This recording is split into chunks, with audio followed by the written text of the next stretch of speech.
and welcome to another episode of The Smut Club, the podcast where smut is better with friends. I briefly forgot the name of our podcast. In perfect unison. It just disappeared from my brain It the moment I evaporated. started talking. You know, it do be like that. It is. We're into July, y'all. Yeah.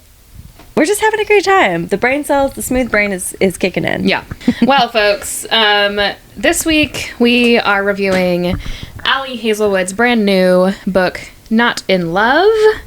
Adorable. It's available on Spotify Premium, I just learned. So, Yes. if you got Spotify Premium, you can listen to it for free-ish. And it just came out. Yeah. It's such an interesting... I love being able to just look and see that it's included with Spotify Premium. Yeah. And I don't know how many hours you're allowed a month. It's like 12 hours maybe you're allowed to listen for free a month before you have to buy an audiobook. Oh. And so that's what I was saying, how it's almost like a trial. I gotcha. So, I was like 12 hours. I mean, but that's a smut book is like 12 hours. Yeah, so you can listen to the whole thing.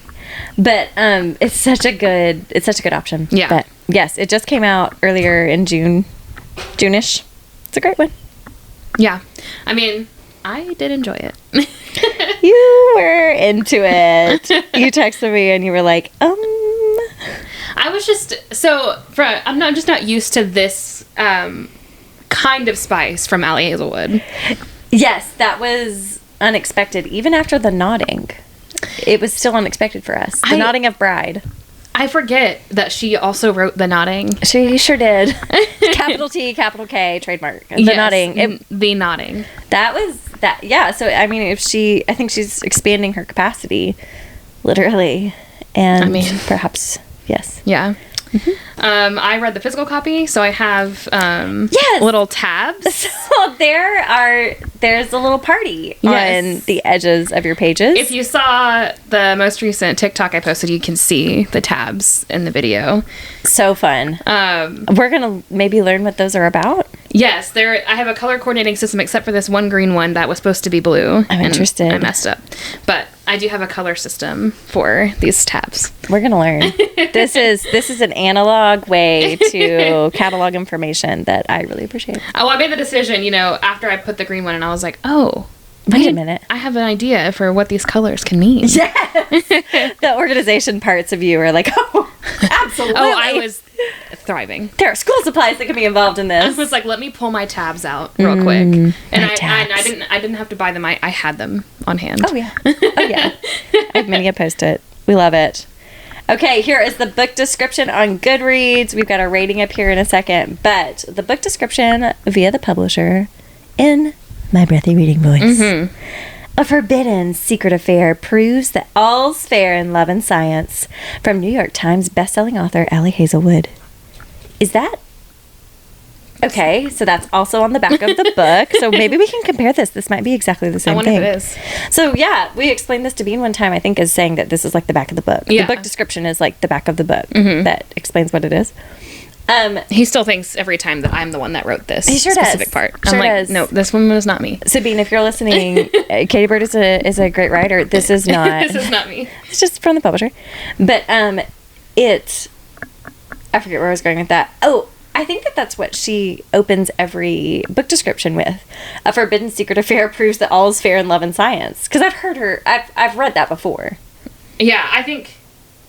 So yeah, they all start out with something similar. Fair in love and all's science. Fair is love and science. Yeah. Yeah, it's not the first time she said that. She's so cute. I know. A girly just like us. Mm-hmm. Rue Seibert might not have it all, but she has enough. A few friends she can always count on, the financial stability she yearned for as a kid, and a successful career as a biotech engineer at Klein, one of the most promising startups in the field of food science. Food science is a field that I have not spent a lot of time thinking about. I have known people who've worked in food science and nutrition. It is a complex field. It is. Oh, yeah. I currently know people who... chemical engineering. What is A? A is adjacent. He's a software engineer, but he studied chemical engineering. Interesting. In college. Yeah, which food science and chemical engineering are overlap a lot. Interesting. Yeah, so people who major in nutrition science and food science have to take the same kind of chemistry classes that A would have taken, like organic chemistry and things like that. Which is required for like pre-med. Yeah, it's insane. Yeah. It's complex. It's an interesting, like, because there's been a lot of STEM, you know, Ali Hazelwood's always bringing in some STEM, but this was first. We enjoyed it. Okay, food science. Her world is stable, pleasant, and hard-fought, until a hostile takeover and its offensively attractive front man threatens to bring it all crumbling down. Eli Kilgore and his business partners want Klein, period. Eli Kilgore is a romance hero name, if I've ever heard one. Eli Kilgore, so we went hard. We went hard on, like, a trope name here. Yeah. This is... It's like that movie The Lost City with Sandra Bullock and Channing Tatum. Yes, I loved that. Yes, it's like that. Like, that's like, what I'm picturing. Fabio. Like, yeah. He's the like shirtless man on the front of the romance novel, like tipping the woman back. Yes, Eli tanned Kilgore. with the wind and the sun. Yeah. Like this is Eli Kilgore, and she does make fun of his name, which brings me joy. Yes. But I did often wonder, like, what is Ali Hazelwood's decision process for her names? Because these are like Rue Seibert. Like, some of them are like real names. I'm like, this is somebody's, like, what? I would love to know her artistic process. Yeah, I for want to know choosing. how authors do come up with names. Yeah. Especially, like, sometimes they pick names that are also similar, and I'm like, I don't know who is talking. I really want to, and like, do their editors have a say in what names we're choosing? I always wondered. Until a hostile takeover and its offensively attractive front man threatens to bring it all crumbling down. Eli Kilgore and his business partners want Klein, period, her company. Yep. Eli has his own reasons for pushing this deal through. He's a man who gets what he wants, with one burning exception. Rue. The woman he can't stop thinking about. The woman who's off limits to him. Of course. Torn between loyalty I think off limits is loose. Yeah, I think he decided they were off limits. Yeah. Yeah, they're not off limits. Torn between loyalty and an undeniable attraction, Rue and Eli throw caution out the lab and the boardroom windows. I'm just not reading that. That is so... Rue and Eli throw caution out the lab and the boardroom windows. Ali, that was a stretch. We're taking caution to the wind and adding, the boardroom windows. Adding 1, 2, 3, 4, 5 more words to that. Yeah, so throw caution. So I love taking a cliche, an overused metaphor, and then kind of... is this a metaphor or simile? I don't know. And then turning it into something else. And she did that. She did that. So caution has gone somewhere. Their affair is secret, no strings attached, and has a built-in deadline. Does it? The day one of their companies will prevail. But the heart is risky business. One that plays for keeps. I did not get the impression that there was a deadline in their relationship. I don't think Ali wrote this. I think this is the publisher.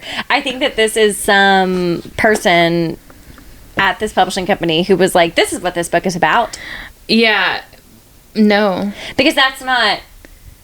So there's a misalignment. Yes, but also no. Yeah, that's, I didn't get the impression that either of them were on any kind of timetable. Yeah.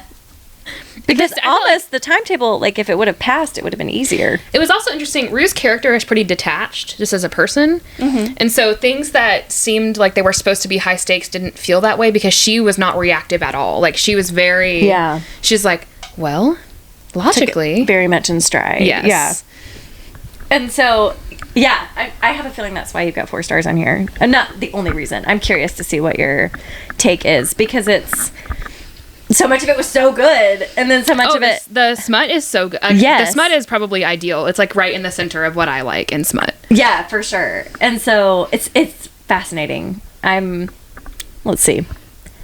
This is the Smut Club's review.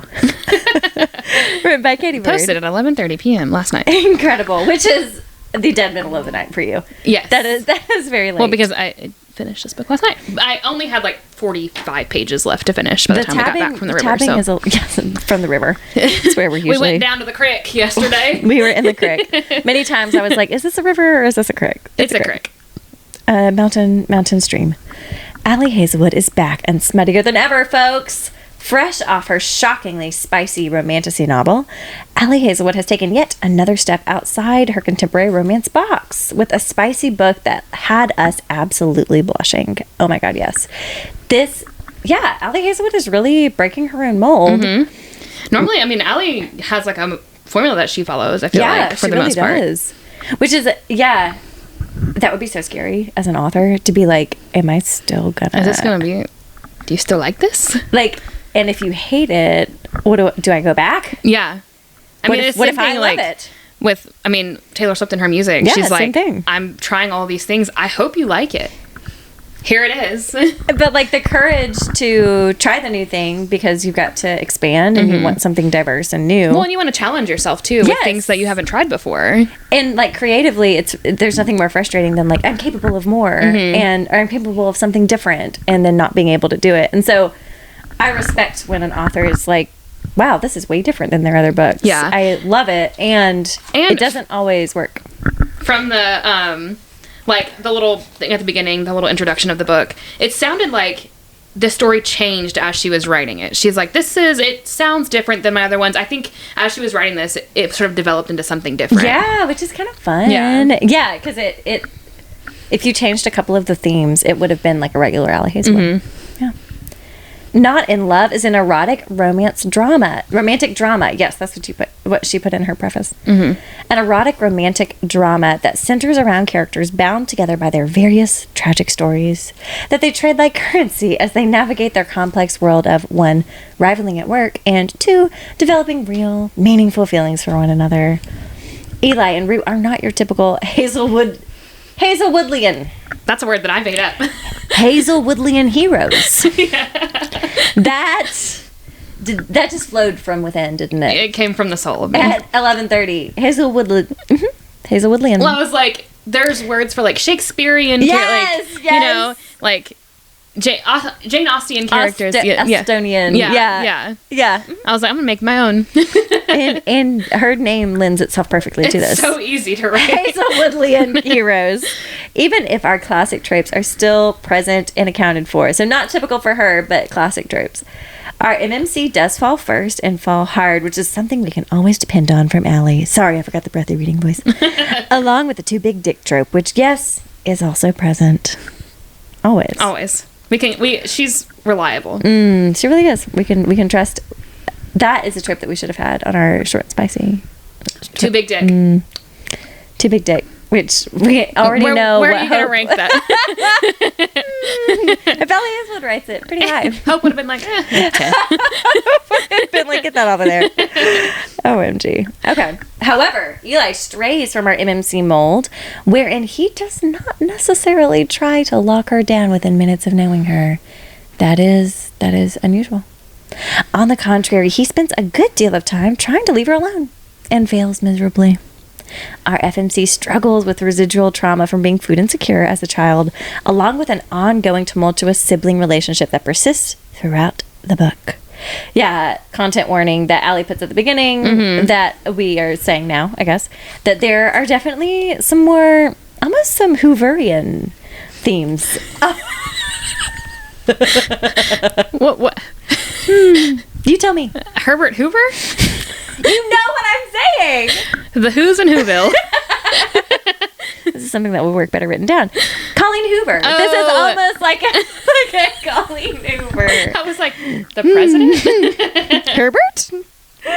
He did work during a time of recession. He So. sure did. Relatable.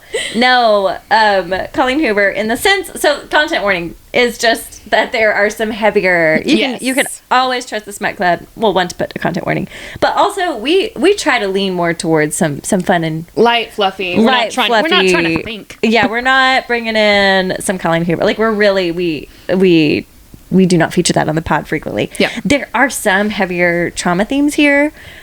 I would say, having read some Colleen Hoover and having read this is nothing close. No, Even remotely to... I mean, I don't have particular struggles like this, but it wasn't activating. For me personally. Yeah. And I, like, truly, if, like, take your own experience to heart. But, like, I think everything's handled with so much integrity. It's all long ago. We're navigating it now. There's healing. Like, I'm glad that she put the warning and felt like it was handled really beautifully.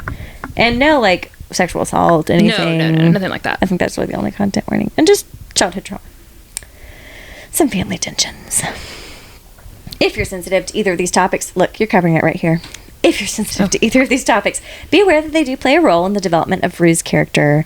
We experience some of Rue's food anxiety and have multiple uncomfortable interactions with Rue's brother that are described on the page. These two characters combine to create a story that is narratively and tonally unique for Ali Hazelwood, which is refreshing, if a little more emotion-laden than we are used to with her novels, which she gave a fair warning. Yeah. She tells you, if you read that first introduction to the book, she says exactly that. Like, hey, this is different. If it's not your thing. Which was so lovely. Yeah. That is something that Emily Henry should have done with Happy Place, in my opinion. Like, hey, these people are fucked in the head. Our girl, Emily Henry. If you could have just said, this is totally different than what I've written in the past. I don't know, maybe Allie's learning from her friend. Now, on to the most important part of this review, the spice content.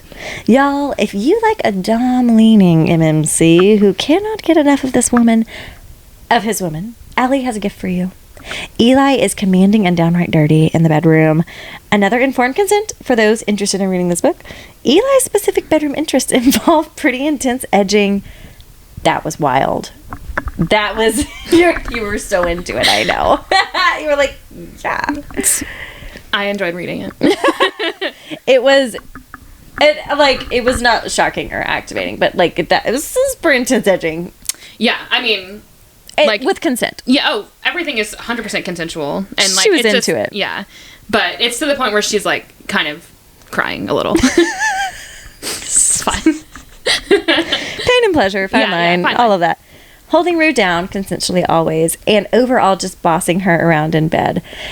It was interesting. It was like Ali did it in such a way that it did not feel, for me personally, it was very... I don't love a lot of Dom stuff. It really depends. It depends. Mm-hmm. It's different reading it and experiencing it. Truly, yeah. And so, and no shade to anyone, but like for me, I have a pretty sensitive like reflex to that, and it was good. I was like, oh, I trust this guy too. Yeah. It was like factored in it when they had already built a trusting relationship. Yeah. I mean, he's not like a Christian Grey where he's like it was saying, not 50 these are Shades. the only ways that I can have sexual intercourse. But the way they met, it kind of... They had described... It lists their kinks. Yeah. Like, it lists like what they want and don't want. And they had already had several sexual encounters before he was like, so here's kind of what I like to do. Would you like to try that with me? Which was kind of cool. Yeah. Because he read hers and it was like, no. Why would I ever want penetrative sex? Yeah. He's like, I think you're going to like it with me. I was like, I think so too. That was fun. That was in the back of my mind until it got resolved. I'm like, how? I know. I was concerned. I was like, are we never going to... Ali to address that? I see you making your point. As hetero girlies... we like penetration. Because there will be a too big dick trope. That's what we want to read Come about. on. It was really silly. Because these two characters spend most of their time trying to avoid admitting their feelings, we get to enjoy that avoidance right alongside them in the form of smutty goodness. This is why you gave 4 stars. If you like a little bit of plot and a whole lot of spice, Not in Love should be moved to the top of your TBR. Is there a plot? It's loose. It's what's gonna happen with Klein. It's a frame of it's got a frame for the smut. That's a great point. Yeah. And what is everyone hiding from Rue about Florence, her boss? Right. That was from day fucking one. That is another Whenever reason she said, the 4 I stars. love and trust Florence. She's my best friend. She's my best. Like, just when she said, wow, I really love and trust this person, I was like, okay, so what? What is it? Why can't we talk about it? Like, it's clear. The whole time I was like, well, I knew where the plot was going. Right. Yeah, it kind of sucked because I was like, well... I'm like, Eli just didn't know this science stuff. He doesn't just know it. He obviously fucking studied it. So how? The miscommunication trope. Yeah. So that's mainly why we've got a 4 stars. I enjoyed it, but I'm like, we could have avoided a lot of this. There would not have been a plot at all without the miscommunication trope. Yes.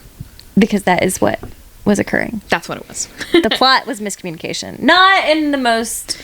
The smut balanced it out, which is saying a lot, because we hate a miscommunication trope. Yeah, so it's not in the yours truly way where it's miscommunication the whole time, and because then the sex scene is terrible. Yeah. This is like so much really, really, really good smut, and then the only way to move this plot forward is the miscommunication trope. Which is truly wild. Yeah.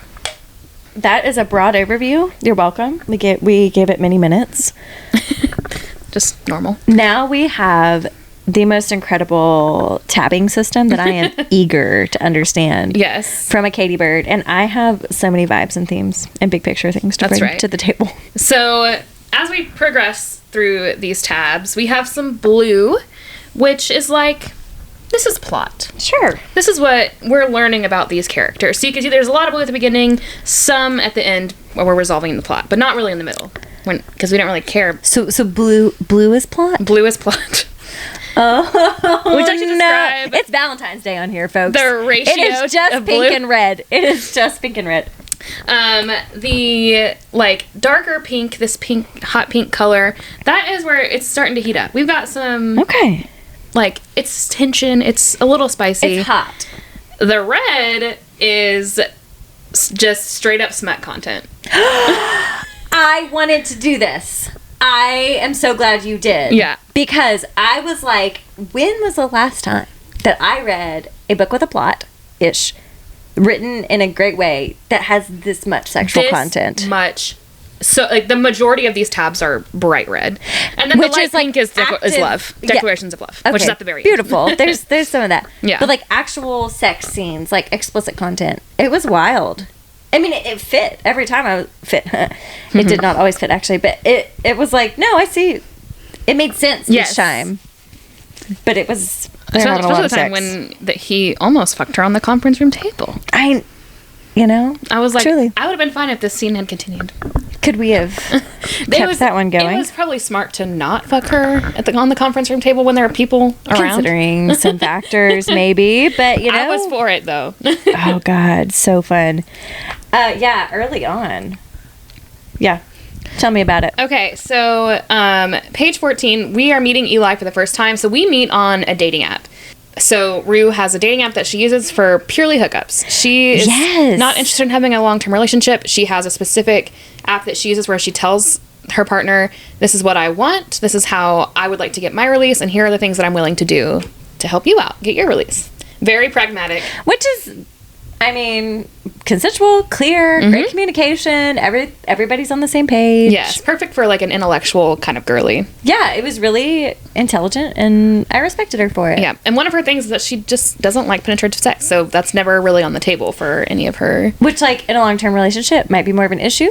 In a hookup situation, don't need it. Could be nice. Yeah. So, especially if, like, I mean, she describes it later on where it's like, I mean, every time I've done it, it's like only for the pleasure of him, and I don't really like it. Nobody's prioritized making this enjoyable for me. It's like it's over really fast, and it's not great for me. So I've decided I'm just not going to. There are other things that work for me. One of the many perks about this character we enjoy. I am excited to hear more. But yeah, like, she knows what she wants, and she knows how she feels. And so on their date gets crashed by some man.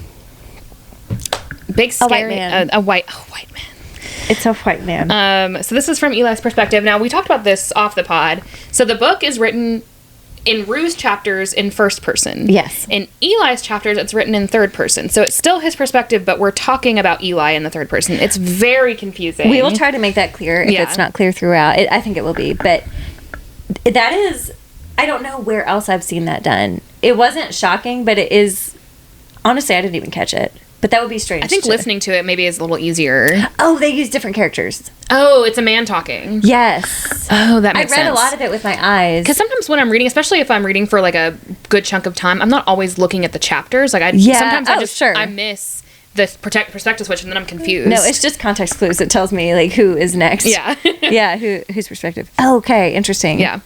Okay, so from Eli's perspective, An ex of some kind, Eli thought, as the man spoke urgently. A hushed conversation began, and while the elevator music was too loud for Eli to pick up the words, the tension in her shoulder blades wasn't a good sign. She shook her head, then ran a hand through her dark, glossy curls. She's got big, long, curly hair. So pretty. Yes, a beaut. And when they swept to the side, he caught the line of her nape, stiffer as the man started talking faster, inching closer, gesticulating harder. Woman is clearly not okay. Yeah. Then his hand closed around her upper arm, and Eli intervened. He was at the bar in seconds, but the woman was already trying to pry herself free. He stopped behind her stool and ordered, "Let her go." Of course you highlighted this. On page 14. And he doesn't even know her. Let her go. He hasn't even said hi to her yet. For some reason, he was really upset by that. Eli was really not okay with this beautiful woman being intimidated by this guy. Yeah. So the man glanced up, glassy-eyed, drunk maybe. "This is none of your business, bro."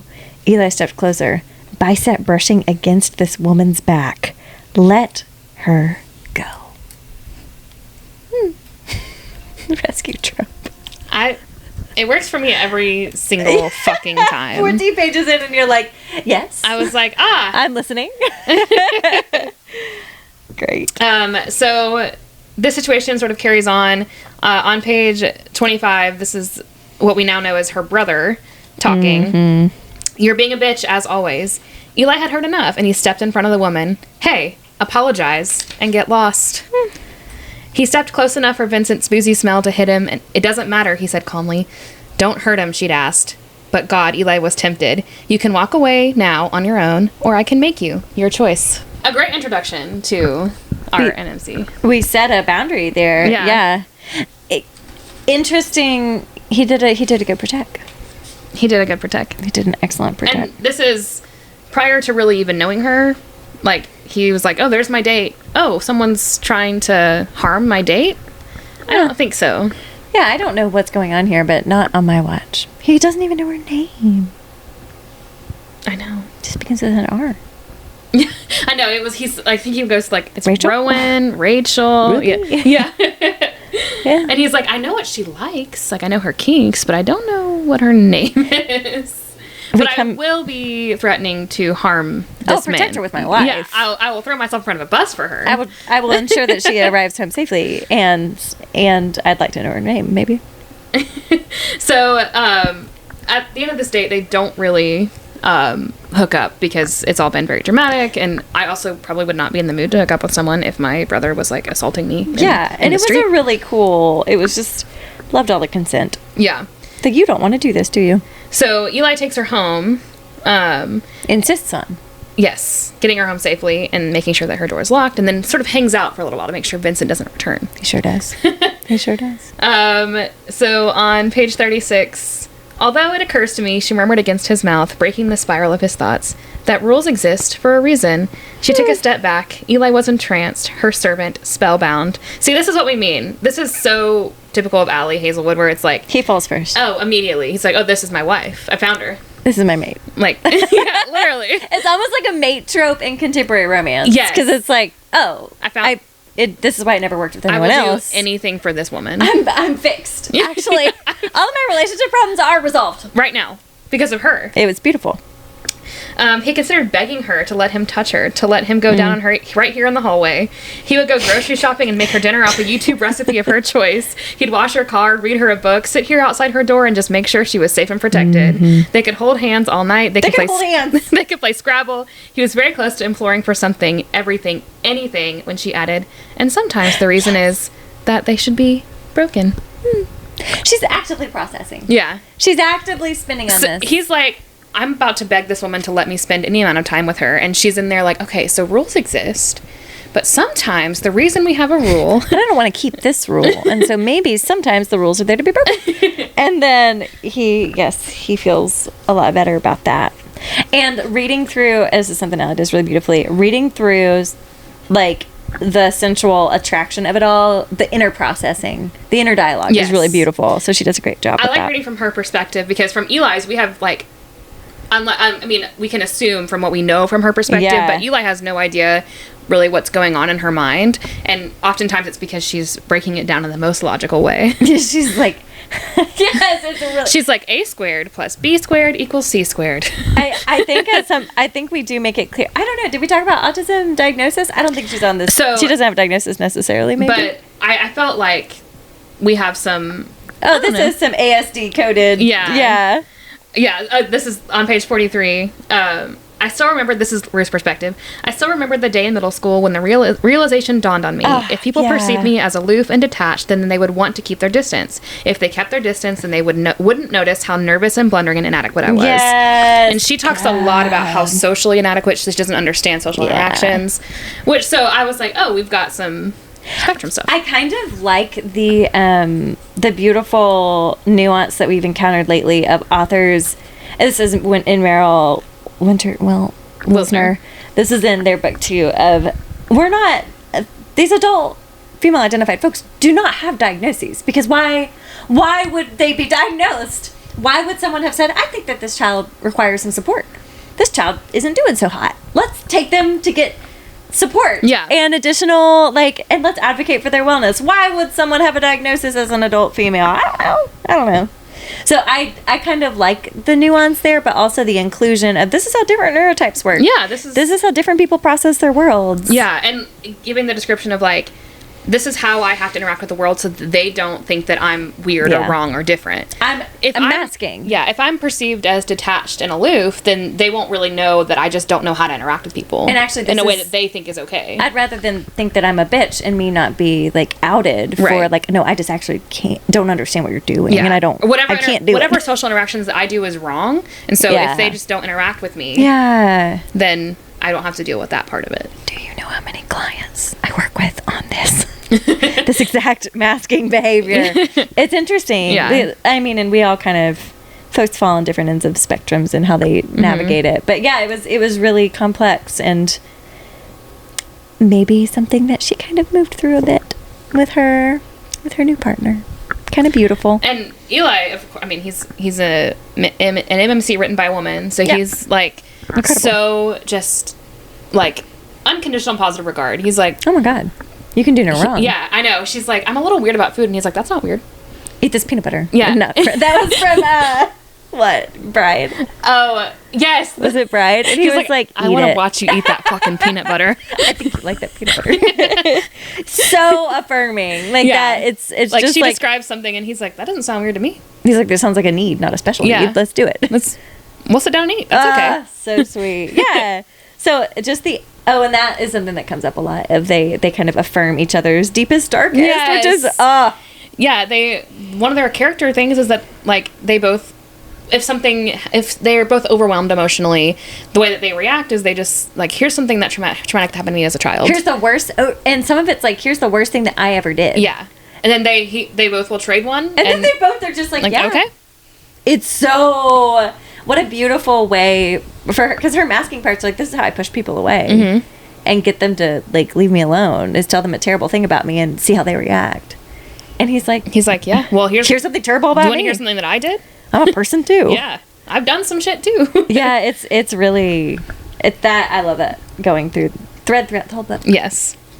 Okay, on page 77, this is, I always love to underline just a general description of our MMC. My selection criteria were sparse. Men who were local, who had been marked safe by other users, or who were willing to accept my limits. Their looks had always been a little more than an afterthought, and I had perfectly satisfying sex with guys who were objectively not handsome and guys whose particular brand of attractiveness did little for me. Eli, however, that's one sentence, period. Eli, however, period. Eli, however. He defied categorization. There was something all-encompassing about his presence, something physical and visceral and simmering that had a near-chemical effect on me. He crossed his arms, too, and the bands of muscles under his thin shirt made me picture reaching out, tracing, touching. That's what she would like to do. She's like, I'd like to. I've never really thought about what a man looks like. That's never mattered to me before. But this one... I want to see more of that. Let me just touch that muscle. From a scientific perspective, I would like... For science, I need more information. Just this to know. Piques my curiosity. Very fun. Yes, it was... She'd never really cared about that before. But with Eli Kilgore, We're interested. I deeply care. He immediately is attracted to her, and she is too. She just has different words for it. Okay, page 98. This is from Ruth's perspective. Shortly after joining Klein, I had some fairly mediocre sex with another team leader at the company and was confused when he emailed the following day asking me out for dinner. I must have gotten better at hiding the way that I am, I thought. I briefly let myself imagine saying yes, and the scenarios rolled through my head like a movie, me frantically trying to keep up the pretense of being an appealing, easygoing person, and not just dozens of neuroses in a lab coat. I feel that way sometimes. I'm like, I'm just so many neuroses wrapped up in this education t-shirt. How could there be so many? Yeah. Different parts of me that are all kind of problematic. We're like just 7 rats in a trench coat. That's like maybe a non-affirming like parts work perspective of I think about I'm a bunch of rats in a trench coat actually. Just some rats in a trench coat. Today I'm a bunch of rats in a trench coat. And I don't think I'm fooling anyone. I love my rats. I love your rats. We've got great rats in trench coats. I've got really hot rats in a trench coat. They're very talented. They've got ticks and long tails. Yes, they're sexy rats. They're Jekyll rats. What are the cats? Okay. Jellicle rats. Jellicle.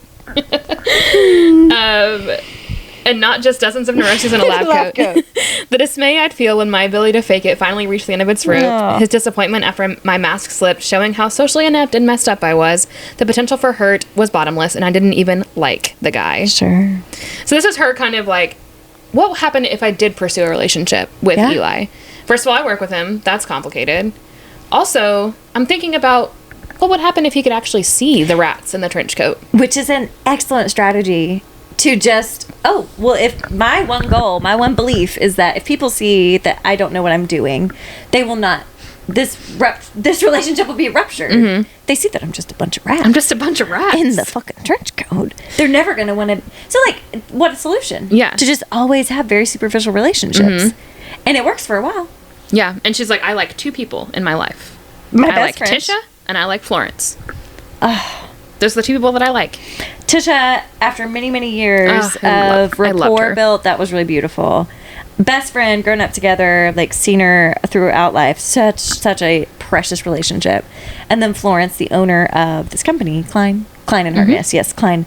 And Florence, of course, like rescued her and like helped her build this career and all of this stuff. And so, yeah. Oops. Of course, we know one of these people are going to disappoint her. Yeah, I like this passage specifically because she's like, this is the kind of thing that I went through when I did kind of want to date this one guy. I didn't really even like him, and I feel like I do kind of like Eli, and so I'm thinking that this could be so much worse if Eli sees the rats in my trench coat. My potential for hurt was bottomless, and I didn't even like the guy. Yeah, and so her guard is immediately up. So, which also speaks to how deep the attraction is and like how much, like, no, they really are drawn to each other. Yes. This is a big oh no for her. Yeah. Oh, this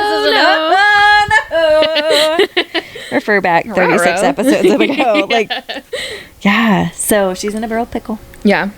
Okay, page 104. This is another Ruth's perspective. I guess every time and hope that I'm right. First person, third person. Yeah. So they're at a benefit, some kind of event for... I lost track. Lost track many times. Yes. They're at an event where we're dressed up. Eli is in a suit. Sure. Rue is in a dress. She looks fabulous. Somebody's retirement party, I think. Yes. And Eli also comments on the fact that she's like... Rue is like very practical. So when she meets up with someone to fuck, she wears comfortable clothes. She's like, they're going to be on the floor. Why would I dress up? That makes me really happy. Yeah. I'm not trying to build a relationship with you. Yeah, she's like, I'm not going to wear makeup. It's going to get on their pillows. That's dumb. That is so practical. Yeah. So she only dresses up when the occasion calls for it, which is like... In fact, we will not have penetrative sex. Like, yeah. I'm not seducing you. This is if you're going to throw my clothes on the floor, I'm going to wear sweatpants. So Eli has not like seen her dressed up. Yeah. And she loves to dress up. Yeah, she loves to buy dresses. She loves to be a sexy lady. Okay. But now we're going to be a sexy lady. Cool. Okay. We should dance, Eli offered. There were no tells that he was joking. Should we? There were no tells. She's just looking for the social cue. What is the... Let me analyze it. Are you smiling at me? Are you laughing? My heart. And then she asks, should we? Why? He shrugged, and abruptly he seemed lost, as uneven as I always felt in his company.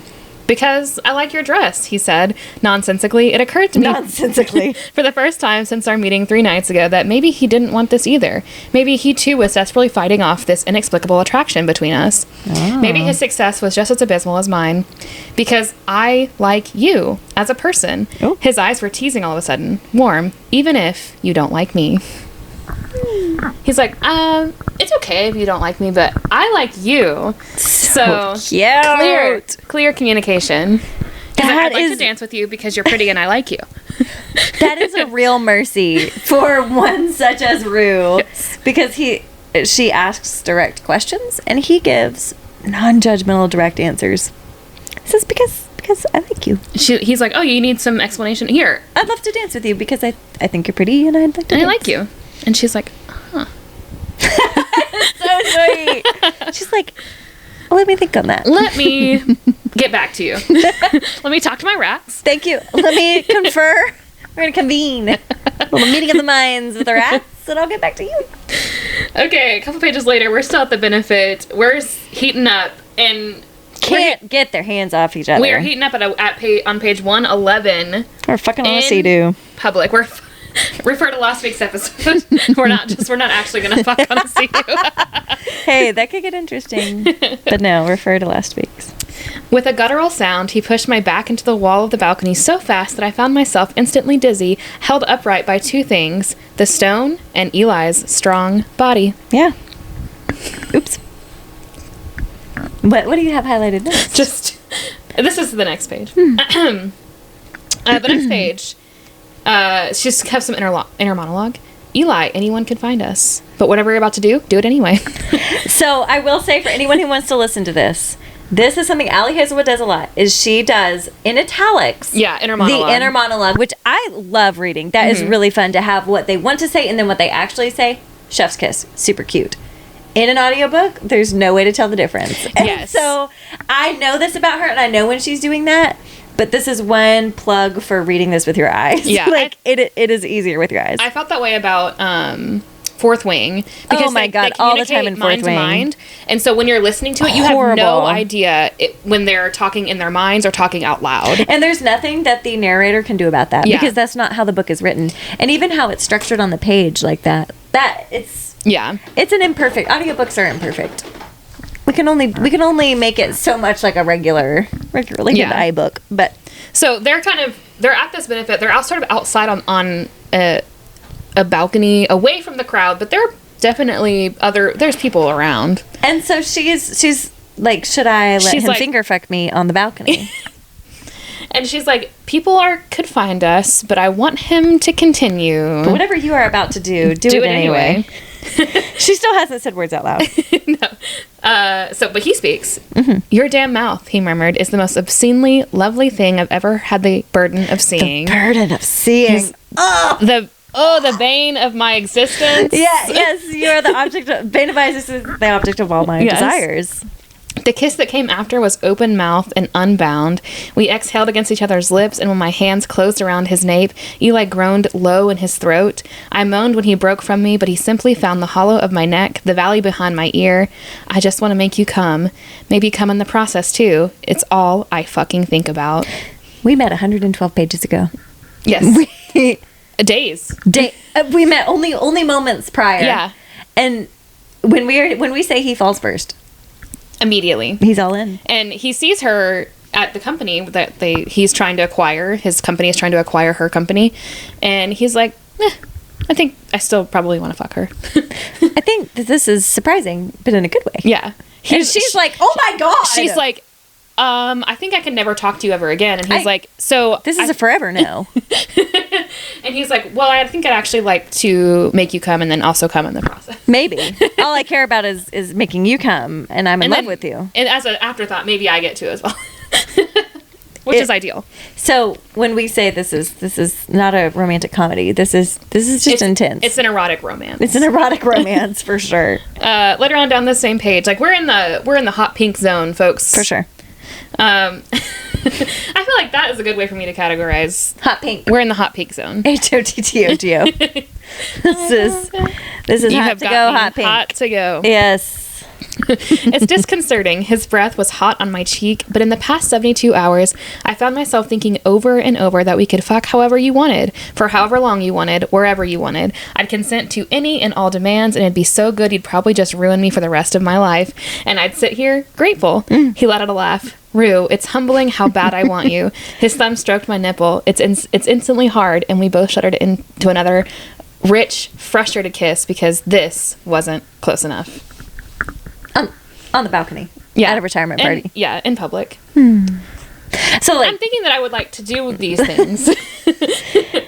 at what point do you just say, well, and she does, fuck it, we ball. Fuck it, Like, we ball. like- I think if all a man right, I ever guess. said, like, I would just be at your mercy if you would allow, what am I going to do about Who that? am I Who at am that I point to deprive. to deprive him of that joint? You want to make me come? We could fuck Who am however you wanted, I? however long you wanted. You can come as many times as you want. He's like, You here's can't. a list. You're the bane of my existence, an object of all my desires. I'm not God. Who am I to deprive him of that joy? I can't say no. I think I would like that. And autonomously choose it. So I'm thinking this is the same night. We're going back to someone's house, Eli's place, Rue's house. We don't know. We are still in the hot pink zone, but we are about to jump straight headfirst into. We found just someone's home. bright red. So Rue is, we know she's practical, and she simply just to prepare to have sexual intercourse, she just takes her clothes off. Because she's got to take her clothes off. Yeah. So she gets into his house and She then stands she's there like naked, takes her shameless. clothes off. Hello. She A plus B equals C. We have covered this. This is what we have to look like in order to do what we're about to do. These objects were in the way. She turned his way and he could only stare. It was her, Rue, naked. Eli's cock got so hard, so suddenly, he was sure it was all over for him. He was her servant. Anything she wanted, Eli would do it. He's like, I am at your mercy. You have bewitched me body and soul. I was reading this book and my partner had gone to grab us something to eat and he called me on the way back. And the first thing I said when I answered, I was like, this book is very spicy. Because he knew I was reading it for the podcast. Come prepared. And he was like, how do you rate? He has asked this before. I'm like, oh my God. It's complicated. We talk about it all the time. It's very complex. And but this is... I was like, well, we have books that are very romantic, beautifully written, Sure. still really spicy, but there is a difference between being like super descriptive and explicit and like having just a romantic smut scene. And I'm like, this is very descriptive and very explicit. And romantic. And romantic, all of it. So, and it's Ali Hazelwood and we didn't see this coming. And he's like, well, I mean like, I know. the I word, know. like he basically was like, do you rate it based on like what words are used? Like, the word cock versus like He's trying to analyze a it. euphemism. He's trying to and analyze. I was like, let me just break it down. Did you read a selection? Well, no, I said, let me sure? break it down. I'm not reading a book that doesn't say the word cock in it. Yeah, I don't actually I haven't choose to read books. Come across a book that doesn't say the word cock yet. If we're talking of, yeah, I mean, this is women's. it's both and. Like, we are talking about the length of him, but we will be saying cock. In your pretty little mouth. Yes. Like, again... We will also be saying cunt. Yes. Truly. And everybody's going to be naked. That is just the age-old question. How do you rate? And it is all relative. There are so many factors. We don't make the rules. We don't have the answers. He's like, let me develop a spreadsheet for how you can... Honestly, if he could, that would probably be helpful. Great. We've tried, so... I think we all have. There are many factors. like, Streets and sheets. If they're not saying cock, we're not reading it. So Yeah. Well, I'm glad you set that boundary. That was helpful. Rue has no problem with it. That's what it's called. On the very next page, Rue does sure like to go down on Eli, which I was enthusiasm. I was surprised by. Sensory. That is a sensory overload. And she's like, hell yeah, let's go. Yeah, she's like, so I think first I'll do this, and then it's really interesting. Cool. It is. Gets her off. She likes it. I wonder if it is. She really likes sex. Yeah. They both have really The high sensory sex experience drives. is probably really good for her overwhelmed nervous system. She's like, oh, my brain focuses really well on this. Maybe. It's really, She was enthusiastically, because it was mostly about her pleasure, which of course is smut. I mean, yeah. That's all we care about in the first place. But yeah, it was lovely. Then her mouth was on him, and Eli was dying. It was warm and wet and slow in a way that was once familiar and completely new, and he was convinced that someone had slipped a high dose of a potent drug in his beer, because only that would explain his buckling knees and the expanding tingle at the base of his spine. Oops. I mean, she just now put her mouth on him, and he's like, I think I might just explode right now. Another theme was, how am I going to not come? That was his main concern at all times. So that... Which is relatable and cute. Sure, for sure. I find that to be endearing. Sometimes I'm like, okay. Yeah. I get it. She's hot, but pull it together. Let's buck up. Yeah. Pull it together. Come on. You have one job. But I also love that he was not embarrassed about that at all. That's true. He did. He kind of owned it. He was like, I mean, you're so hot. And it was pretty, because she was honest with her wants and needs and how she felt, and so he was honest. Yeah. It was really sweet. I mean, it wasn't like she was ever like left unsatisfied. Sure. Yeah. Like she had already reached climax multiple times. And then he just, oops. It's really we'll sweet. cover it. We love. Very next page. I think sometimes when I'm reading these, I'm like, I can't wait to read this on the podcast. Into a microphone. You should. You're like, how? I can barely read this with my eyes. Fuck me, but you look so fucking good with my dick in your mouth. You're as good at this as you are at everything else, he murmured, and the humming sound she made slowly before licking his balls told him she took it for the compliment that it was. Yeah. He's like, it seems like you're just very proficient at so many things. I am seeing that you are good at many things. Most things. Including this. And I'm not surprised that you're also highly adept at going down on me. Always got skills. So, I mean, I love the taking turns. This is fun. Also, a little bit of a hockey smut. He's a hockey player, and she's an ice skater. She's a figure skater. That was so cute. We really didn't lean into, other than like they met there a couple times, and like we did have a surprise. We didn't know that at first. Yeah, and he talks about hockey some, and she's like, well, that was really cute. It was really cute how often, and in college, like they both like were in it, and so that was a funny. I did not see a hockey trope, a hockey smut coming into it, Ali Hazelwood. I was excited. I was like, oh my gosh, I'm home. There were some crossover worlds going on. Oh my gosh, I'm home. Yeah. And so she was like marveling at all of his muscles, and she's like, I don't know, what is this? What do you do? And he's like, I play hockey, I guess. Oh, I love nothing more than an insanely ripped man who got it by just doing something manual with his body. I love that. I don't know how I got cut. It's always described like, it's muscles earned by the hard work, hours in the sun. It's like, this is not a pretty boy muscle thing. This is labor. I was picking up that lumber day in and day out. I am here to prove. Brendan from It Happened One Summer, because he's a sea captain. I'm pulling in those fish. Jamie Fraser from Outlander, because he's protecting the people he loves. Fighting. It's not because they spend hours in the gym and only sucking down protein shakes. I'm not vain. Yeah, well, so the gym bros of today were like, fuck you. Yeah. Like, come on. I mean, it's hot, but don't. And it's got to be effortless or it doesn't matter. I know. It's like those TikToks that are like videos of like beautiful, like the Sistine Chapel cathedrals. And it's like, men used to build these and now all they do is complain about Taylor Swift. Oh, exactly. Are you fucking kidding me? You're like doing body sculpting when people, I don't know.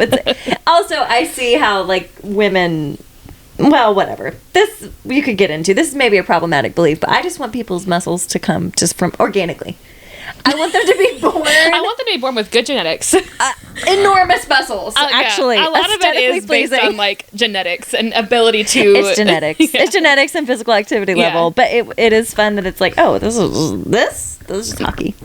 I played hockey in college. Which I love that she did not interject with, oh, cool. I've spent a lot of time in an ice rink. Yeah. I too know how to ice skate. We in Austin fucking Texas, ice. I bet we know the same people. That's not where this went. The number of times UT is mentioned, I'm like, can we stop talking? It's the wrong UT. You know which one was first? It's 1700s. I think the podcast has figured out by now that it's UTK. Yeah. It's us. It's us. It's the correct UT and the correct color orange. The correct orange that was here first. We were here first. It settles every argument. It settles it all. We begrudgingly now have to welcome the wrong UT into the SEC as I of can't. They're not this past month.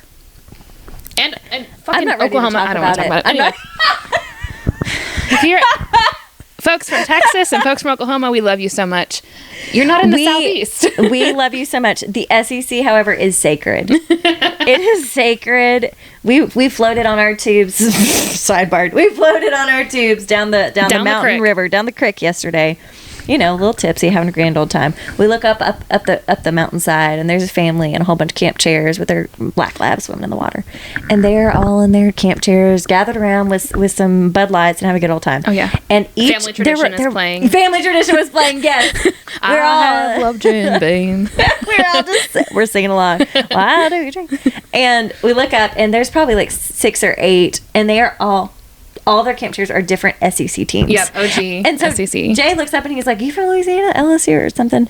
And they're like, "No." And then I looked and I saw Georgia. I saw South Carolina. I saw South Carolina. It was LSU, UT. I saw them all. Yeah. And I said, "No, y'all are just go SEC." And they laughed. They're like, "Yeah, go SEC." And I'm like, "Oh my God." It's cultural. Well, it is. So that was a sidebar. Begrudgingly, there's a new UT in town. It's not going to go well. I mean, welcome to the SEC. You're going to get your asses fucking beat. I think they're going to start understanding a thing or two about a thing or two, if you know what I mean. About what our schedule is like every year. Anyway, we have to play Alabama every single year. Yeah, I just want to make that so clear. And Georgia now. Like we play Alabama and Georgia. Why do you think we're so good? Every fucking Why do you think everybody's so good? It's because we're all playing each other. It's because we have nothing better to do here. But anyway, football. We have a whole football season ahead of us, folks. Yeah, look forward to this podcast. The short and spices are going to be really good. This is definitely in our Venn diagram of listeners. They're like, and football. If we talk enough about football, do we think Jason and Travis will come on our podcast? Well, because then we will be a football podcast. I think we are. And a Sochi podcast. And Smut. It's the same We're here podcast for that they have. For the love of it all. For the hope, it is literally their fucking podcast. We have the same podcast as Jason and Travis. We have the same podcast as the New Heights podcast. Jason and Travis Kelsey. Yeah. Hear me out. We love SEC football. We know you're not from the SEC. Should we have an English breakfast? Should we have I thought English breakfast. The New Heights moment. Too niche. I'm so sorry. Travis and Jason, we love y'all so much. I cannot express how many hours I've just spent with y'all in my ears. Yes. I love their podcast. So if you would like to come talk about SEC football, I mean, we know you're not SEC boys. That's okay. You understand. We'd love to talk about SEC football. Cincinnati any is kind still of a football team. For sure. We have no ulterior motives, and that's all we want to talk about is just football. If I only were to ever meet Jason or Travis and not meet Taylor, that's fine. I'm fans of them now. I would love to just, I don't know. As a small girl, I just want to stand next to them. Oh my God. It is so entertaining. They're enormous. Enormous. It's misleading seeing Travis and Taylor next to each other. It's misleading because she is very beautifully tall. Well, and she's always wearing, like, when she's with him, she's wearing those midnight heels. Yeah, and so he's a big boy. Big boy. And Jason is just as big, if not taller, right? I think Jason's a little shorter, but he's broader. Oh, that's right. He's broader. And Kylie is very tall. I think Kylie and Jason are the same height. Yeah. Close. Oh, so cute. I think Kylie and Taylor are the same height. Oh my God, this is my... Trav saw Jason with Kylie and was like, I think I also need an Amazonian woman to be with me. And he literally was like, none of this is working. None of my dating. Huh. Pennsylvania. Blonde. Powerhouse of a goddess woman. So tall. A little sarcastic. Huh. The only one that I can think of is Taylor Swift. I saw her do the vigilante shit dance. I'd like to know more. In my stadium, and I think I'd like to be that chair. I'm going to go to this concert. What do we wear? Oh, we wear bracelets? Oh, I would like to meet this woman. I can give her a bracelet. I know how to make a bracelet. I've got nieces. This has just been the most fun. I hope it only gets better from here for the rest of our lives. Good. That we can just live in this parasocial relationship with Taylor and Travis. Anyway, Yeah, if that's anyone all we knows talk Jason about. or Travis, give them our phone number, give them our email. We would love to talk to them about football and not about Taylor Swift at all. That is our caveat. We respect your privacy and your relationship. Look, Jason Whistledown. Jason, He brings it up on his own. Jason is stirring the pot. Yeah, I don't need to do it because I know Jason does it on his The own. fact that they're down for a good time. Yeah. They're like, I know that our listenership has tripled, and it's not because of football. He's like, I have a question about something that happened. You were on stage. Tell me. So Travis, we see this once a week. So Travis, you've been up to some stuff this week. What were you and your girlfriend And he doing? just grins. And he's like, yeah, crinkling well, eyes. Tay, me and Tay. Me and baby girl, don't drop the baby. Drop the baby. Hopes and aspirations are in that ball. Oh, he knew what he was saying when he said that. All your hopes, dreams, and aspirations are in that ball. And it's, As if he would ever drop her. Like, I've seen him at Coachella literally yeet her up above his head like she weighs nothing. Please, Travie. I know it's the off season, but I know you can carry her. one of my favorite experiences is showing the videos to Jay and just watching him giggle and kick at his feet, and he cannot contain his joy for this relationship too. And it's just, it crosses genres. Everyone is excited. That's so sweet. It's so sweet. And even Jason was like, and he showed the picture of Travis just smiling. He's like, look at your smile. Look at this. And Travis was like, Bro, yeah, it was a look good at- time. I had a good time. He's like, and look at Jason is a fangirl. Yeah. Of his brother's relationship. It's very cute. I think he finds it silly that it's just like... He does. He does. He's like, oh no, this has captured the hearts of our nation. My little brother. America's sweethearts. I can tease my little brother American about this. queen. Yeah. Anyway, I don't know how we got onto that subject. Oh, UT. Hockey and UT. This is why they come to the podcast. We're doing great. We're doing great. Let me just dive back in here on page 128. We're still in that See, same... this is a sports romance we've established. We've established a STEMinist sports romance. Who knew that? She said she was expanding. And she did. And she did. She did. Still the same sex scene we've been in. One of 20. Yes. Eli's perspective. Perfect. She was fucking perfect. And he was going to be so good to her. How would you prefer I make you come? He asked. Fingers, mouth, cock? Her chest heaved. I said, no. Come on, Rue. You know I can make you come with my cock without putting it inside you. Yeah. Sir. You're a scientist, ma'am. You know that this is not the only data point. Let me show you. I think because I am a little shit sometimes. I'm like, I'd just be like, fucking prove it. I need more information. Yeah. Prove it. Show me.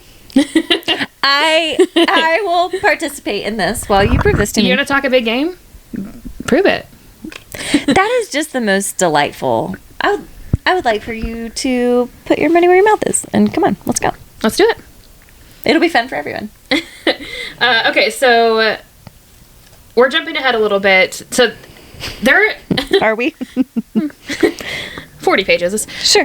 So after every time they have a sexual encounter, they kind of just don't talk to each other for, I don't know, weeks. When we say miscommunication trope. Yeah. It's like, okay, so we had a great time together. All we can think about is the sexual encounter that we had, but we're not, I think we need Both of them. We're not going to talk to each other. The premise is that they're just hooking up. At first, that really is what they agree. Is that they're just hooking up. They're just hooking up. Oh, yeah. So they're not attached. They can go weeks and weeks. So, we're back together. We're trading back and forth little sad stories, which they like to do. That's fine. And so it's now his turn to give a confession. And page 180. Last Friday, I was out of town. I got drunk off vodka with some colleagues and went back to the hotel and pulled up your contact. I typed a long, long text describing every single thing I've imagined doing to you. I left out nothing, and it wasn't a list, Rue. It was a filthy, indefensible, and exceptionally detailed, a fucking instruction manual. Squarely in things that I love to read. Just a fucking instruction manual. Yeah. I have the faintest memory of writing it, and thankfully I fell asleep before I hit send, because when my alarm went off the following morning, it was still there in the text box. It sure was. Do you want to know the last thing I'd written? He asked. I nodded, heart pounding in anticipation. How badly I wanted to fuck you into compliance. He shook his head, exhaling a rueful laugh, and gestured with his chin toward the staircase. Still want to do this? This is your informed consent. This is your... I put a little smiley face. There's a little smiley face. Don't do this. So, yeah, when we say dom, we mean there's definitely... He's very communicative. Yes. And there's so much great consent. She's into it. Oh, she is. Because she's very clearly in charge. Yeah. Like she's these are my preferences. Like she's which is great. And he is very respectful. And it's like, you are not in charge here. Would you like to experiment giving up control and see how that goes for you? Which is like my favorite thing to hear. It's so sweet. Because she's not felt safe to do that with anyone. Yes. Yeah, I also feel like I have to control so many things. Like, let me just not control this part. Can I just trust you to navigate just this? That would actually be a vacation. Would be, if you could take on this. If this is supposed to be about pleasure and joy and delight, then my pleasure would be not to make decisions about this specific thing. It would bring me the most joy to not have to also executive function our sexual relationship. Yes. I like to have some semblance of control because of safety, but yeah, I also like to not have to plan in bed. On the next page, he undid my braid, took a step back and to look at me some more, and seemed even more pleased with that view. 3 times. I frowned, confused. Let me make you come 3 times before you leave. He calculates. I've decided that thrice is enough. I think that is exactly how many times. And really what he's doing, he's trying to make her stay. He's like, I would like you to stay as long as possible, and so I'm going to draw it out. And the subtext is that he's really having a hard time not coming. And so he is going to, through multiple sexual encounters, not come. Yes. Yeah, it's cute. Okay. So, page 184. Goodness gracious, thanks alive. I'm skimming through it too, and I'm like, dear God. Good Lord. Ali has taken a turn. And we still have so much red left to go. And there's so much sex. There's just so much sex. He licked into me again, and my thighs trembled uncontrollably. Sure did. We're still not penetrating. Oh, no. With penises. Right. He was fantastic at that. Like, he'd mapped out every sound of pleasure to the anatomy of my cunt. Oh, I did not realize we're just going to say it. That's fine. Well, it's her cunt. Yes. Sure. She can say it. Or maybe with... I know it's, like, we're Americans and we're prudish, but people in other countries use the word cunt just all the time. We really don't. Yeah. Like, Americans don't. I have some friends who, like, say it in casual language, and I'm like, oh. Cunty is kind of funny. Yeah, or like serving cunt is like a different colloquial way of saying it. Yeah, but like talking about like your cunt, like, oh my God. I know. I'm a little shocked every time I read it because the pearls are clutched. Yeah, the pearls are clutched. I'm a Southern woman. Good for her. It's my lady parts. That is my flower. Okay. That is my sweet potato. That is my hot sweet potato. Leave me alone. Or maybe it was his sheer enthusiasm. Either way, I was on the verge of something. Are you in pain, Rue? No, when you said that I'm not, he exhaled against my clit. Oh, and I shuddered, forehead dropped. I did not pre-read this, so I'm just going in blind. That is the content of this book. Oh, we're 69ing. Now that I'm understanding the ergonomics. Yes. What page? 184. Curious for science. Yes, for science. I shuddered, forehead dropping to his muscular thigh. So we're on a 69. Yeah, we're dual. And he's dual pleasure teasing involved. her a little bit because she's having difficulty focusing on her aspect of this encounter. Which, if you've ever, oh my God, how could you possibly? Really hard. It's so hard. It's fun for a minute, and then it's really distracting. Yes. How can you finish? I would like the audience to chime in. How can you finish while 69ing? Because, like, there's concentration on both sides. I don't know that you really can. Like, let go.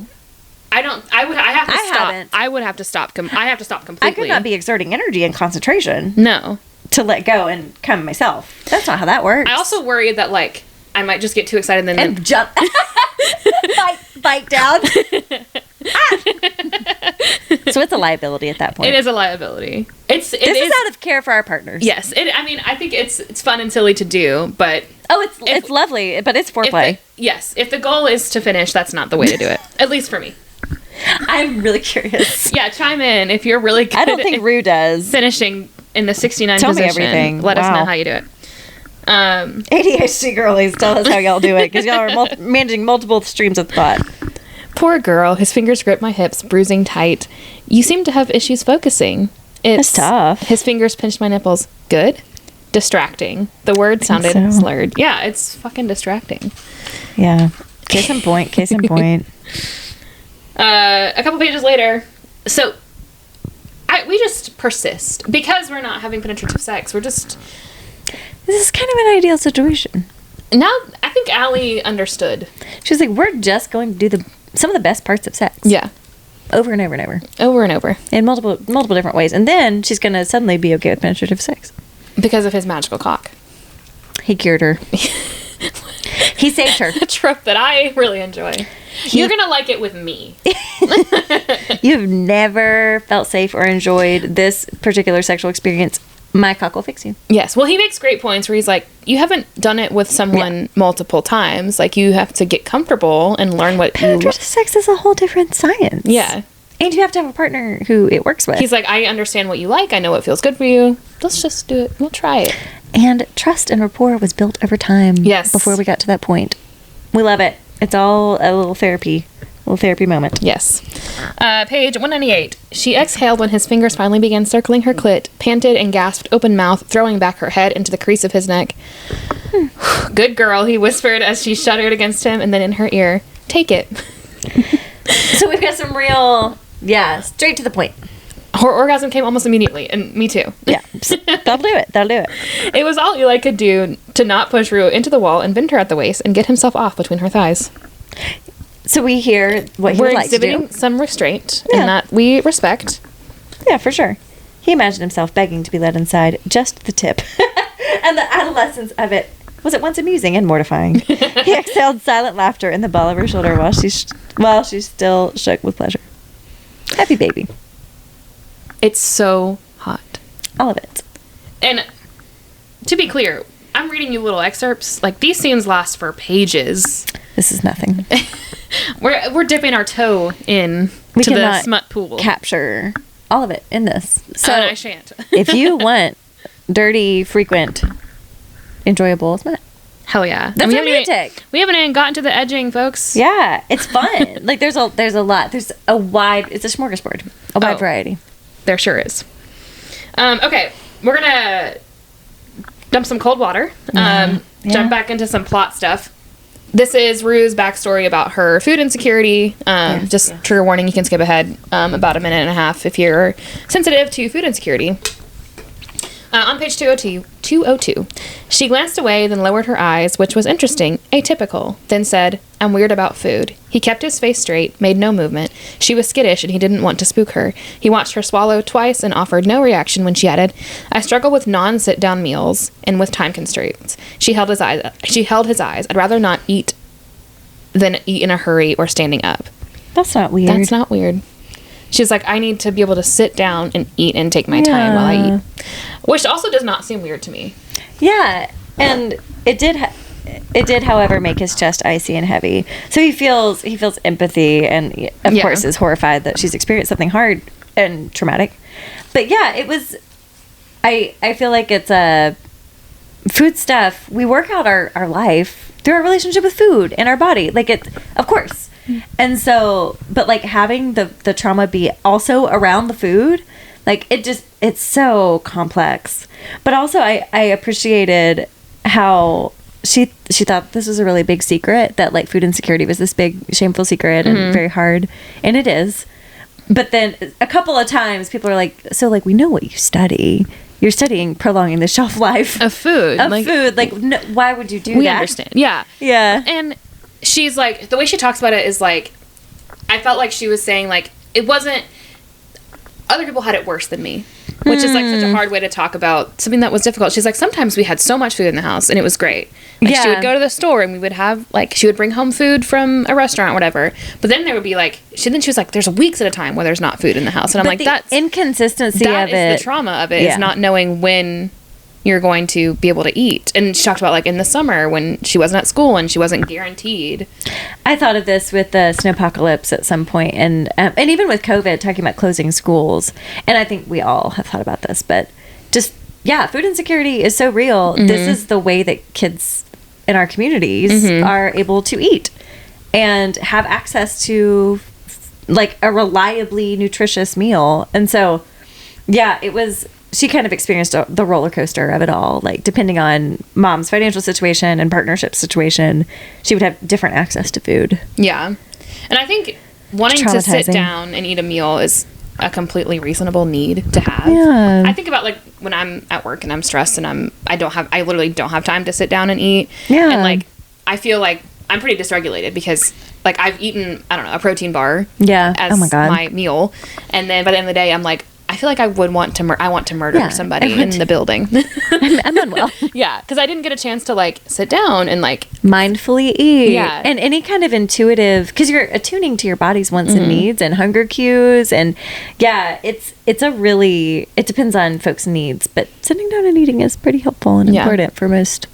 I mean, listen to your doctor and whatever you're working through. Like, for your own wellness, just to be able to like, digest. Yeah, it's helpful too.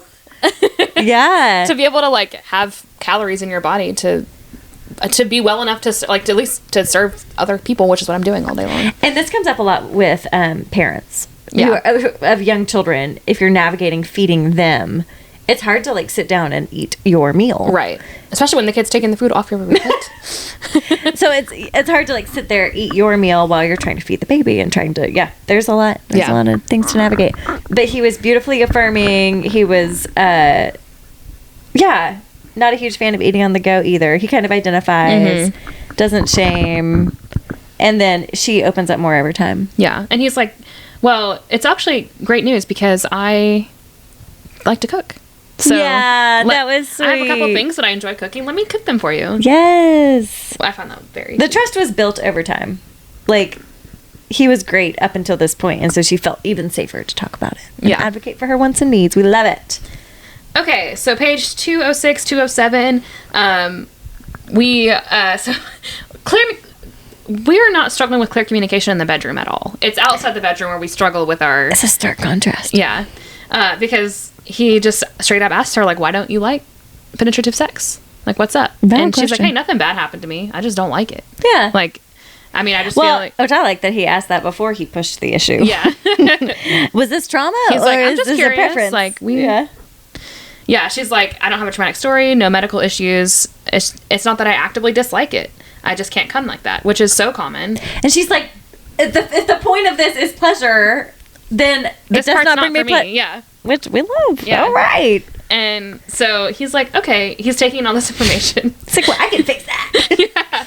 And so she is... I think Ali Hazelwood does a really good job of writing, like, an unintentionally funny FMC. And I felt like that way in Bride, too, where the vampire was, like, so, like, detached and cold. But every time she talked, I was like, it's kind of funny. It's the unintentionally funny, but, like, irresistibly. Like, of course this character is funny. Because they're just goofy. They're just figuring it all out. Are you anticipating curing me with your magic cock? And then I wrote, I am. I am. I'm anticipating. I actually see the writing on the wall. Like, yes. That was exactly what he'd been hoping, of course. The idea of her coming with his dick inside her was intoxicating all on its own, but the idea of being the first to make her come like that was stuff he could get off well into his old age. Mm-hmm. He's just daydreaming about the things he would like to do with her. Persistently just... And so that's... Like, some books, it's just, like, the sexual content in the situation. This one has a lot of sexual content, like, in their inner thinking. Yes. Like... Between situations. I feel like Eli... Aside from, like, all the lawyer stuff that he's doing, he is just thinking about, I think I'd like to try this. Yeah. With Rue. Next time I see her. You know what? It's a regular Tuesday, and I think I'd like to fuck her in the ass. Literally. It's just like, and she's like, you know what I'd like to do? I'd like to really... And she, like... Okay. She says at one point, like, I'm down for whatever, and he's like, You can't say that. That's not what you mean. Like, we have to... That's not what you mean. You say what you mean. And then he says, like, something like, would you like me to put it in your butt without any lube? And she's like, I don't think so. Now that you say that. And she's like, you can, but maybe not without lube. Yeah, this book gets so in the weeds. It's so unexpected. It's fascinating. I don't think there is an active anal sex scene, but at the very end in the epilogue, he talks about using butt plug. Sure, yeah. So there's not written anal sex, but they do talk about it. So if you don't like that, that's also surprising that there's not, actually. I was surprised too. I was like, I feel like that's where we're going. Yeah, no, we're not. We're going a lot of different ways. They had a beautiful time. Earlier, you told me that you've never been with someone more than once. I have, and I can tell you that knowing your partner for more than 2 hours goes a long way when it comes to having great sex. Sure does. So true. It's actually kind of complex. As a person who exists in a female body, I can't imagine it ever being good knowing the person for less than 2 hours. Unless it is just also the thrill of the impulsivity of it. Sure. That would have to be the only thing that makes that enjoyable. Because teaching the person how to enjoy, how to pleasure you in your unique... No. I think I would be too in my head about it, because I'd be like, oh, I want this person to feel like they're doing a good job. But oh, yeah. Well, I wouldn't care about I wouldn't care about the other person. That's true. You would be very directive. I would be like, I don't care if you're having a good time. Working. You're here with me, naked. You're having an excellent time. There's that. Anna's an assertive type. Thank God. I've developed these skills over time. Yes, it has kept me alive. That's right. We love to see it. Mm-hmm. But yes, it would be. It's just that's our perspectives on the pod. Is that Katie and I are with.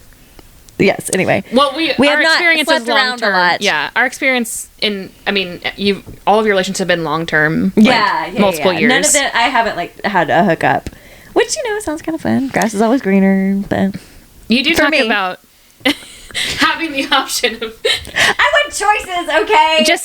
And I could if I wanted, in the but I don't theory want that. of it all. In another lifetime, you could be a real whore. I think it's the Gemini too of just like, but what's the opposite of what I have? What is the opposite of monogamy?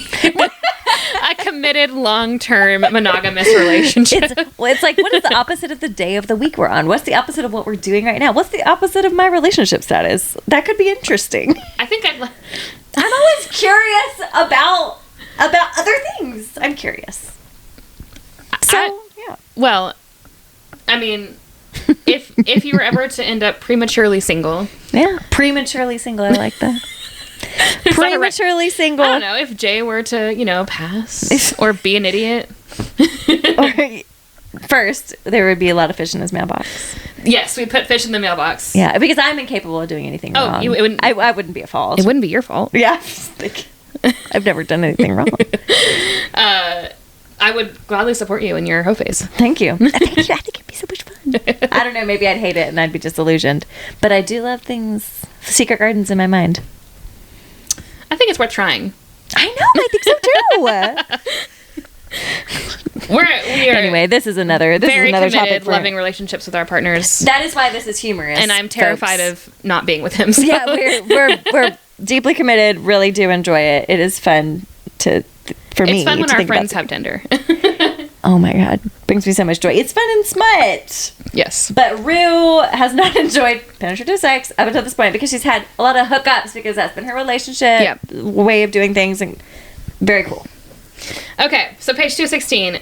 We're going to do some pretty lengthy edging. I'm not going to read the whole thing, obviously. That would be insane. It went on for so long. It did. I enjoy. I like reading about. I mean, I'm not going to talk about my own sexual interests, but we try to not. No, it naturally comes out. But that's a long time. It's a long time. But reading about it is like you feel like you're just. I feel as tense. Yeah. I mean, it was fun. I think she put that as like one of the things that she would be into. Yeah. And so he was like, oh, cool, I'm into that too. Let's go. Okay, page 216. Why don't we say that your job is not coming since you speak English so well? His hand shifted to my abdomen, then pressed lightly, his weight on my flesh delicious. She needed a job. I'm very good at following directions. Yeah. I'm not. But he gave her this job. Here's your job. Very cute. I can't come ever. Not until I tell you. It doesn't matter how close you are. You wait for my permission. Okay. And she's just like, well, that doesn't sound hard. She's like, I can do that. Yeah. Doesn't sound too hard. Not having orgasms with a man is something with which I have plenty of experience. Little shit. Not having an orgasm. It's like, you're presumptuous to think that it's going to be so irresistible. He murmured something that sounded like mouthy and then bent down to kiss me in a way that I'd become accustomed to, at once restrained and then absolutely filthy. So we get a long description of the edging. If you're familiar with our TikTok, I posted this specific page. Hot. Because it's important to cover it. It is. For science. For science. You know I'm not going to let you come for a long, long while, don't you? I squeeze my muscles around his thick finger. His fingers are inside her. We picked up on that. We got that. Just painting the picture. Yeah.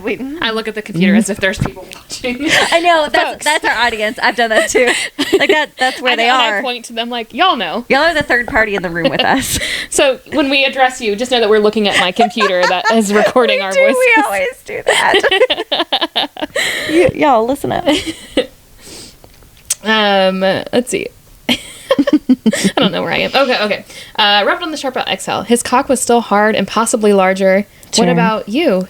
Me? He took his hand away, and I bit back a whimper. I watched him stroke himself above his sweats, then take his cock out for a few more pumps. Just the word cock all over the place. We're never not saying cock. The length of him is not present. The length of him, this is nothing about his manhood. Nope. This is his cock. All right. I can come whenever and wherever I choose, Rue. Now, later, now, and later. Isn't that fun? He was like, I can do whatever I want. Your job is you're doing your job. You said yes to your role here, and I will say yes to mine. Yeah. We are still in this same edging scene. Page 220. We're in it. It's been a long time. So funny. You've done so well, baby. The praising is... There's a lot of praise. Yeah. He's very proud of her. It's your first time and you've made me so happy. I would be like, just grinning, I think. Glowing. I did a good job. I like to be told I'm doing a good job. Jay does too. That's all he cares about. His entire face changes if he did a good job. He's like, really? I'm like, oh my God, yes you did. You're so good. We're similar in that way. It's very funny. Start glowing. I'm amazing. He rewarded me with another open mouth kiss, and the pride burst inside me. She likes it too. She's like, oh my God. Yes, so sweet. Can you give me 5 more minutes? 5 more. And then I'll let you. Oh, Jesus Christ. God. His tone was patronizing. Insulting, really, but it wound me up even harder. Like, damn it. Damn it. I can do that. Okay. We get it. That's my girl a little bit later. And then she does come prematurely, and she's like, oh my God, I failed. I'm so sorry. And he's like, what? That was kind of the point. He was like, no, that was the purpose of that. Yeah. The purpose of this is to help you lose control. Making you come. I know what I'm doing. Cute. And then, okay, so page 223, we're going to do light penetrative sex for the first time. With a lot of conversation and consent. Yes. This is the same scene. We've edged. She's all flustered. Wound up. Yeah. His arms caged my shoulders, and he murmured something that resembled unbelievable, and then something like, thank fuck we're doing this with a condom. So he's like, oh my God, help me. His forehead sank help into me, God. Yeah. His forehead sank into the pillow right next to my head. God damn, he murmured. You okay? I asked. My hand traveled up and down the divot of his spine, brushing the planes of muscles on either side. They twitched under sweaty skin. A long, drawn-out fuck. So many U's. The word was muffled by the give me a second, be a good girl, and don't move. Now, this is an Ali Hazelwood too big dick. I can barely contain my lust at this moment. You are just so too small for my dick. Yes! This was... It cannot... Classic. And so he doesn't get his dick all the way in before he finishes, which was very cute. It was charming. That was charming. And she was like, and luckily she was She was like, She was happy with that. He really liked that. She's like, I like how much you like it. That was clear that brought you a lot of joy. That was You weren't great even for in there. you. Not even moving. Just. That was talk about some adolescent moments. That was very cute. I enjoyed. Don't worry, we do get full on. Oh yeah. Don't even worry We're about halfway it, through folks. this book. We try new positions. We're learning. God, yes. Because they love each other. Okay, we're in the hot pink zone, which we means are. he's probably just talking about what he wants to do. Page 256.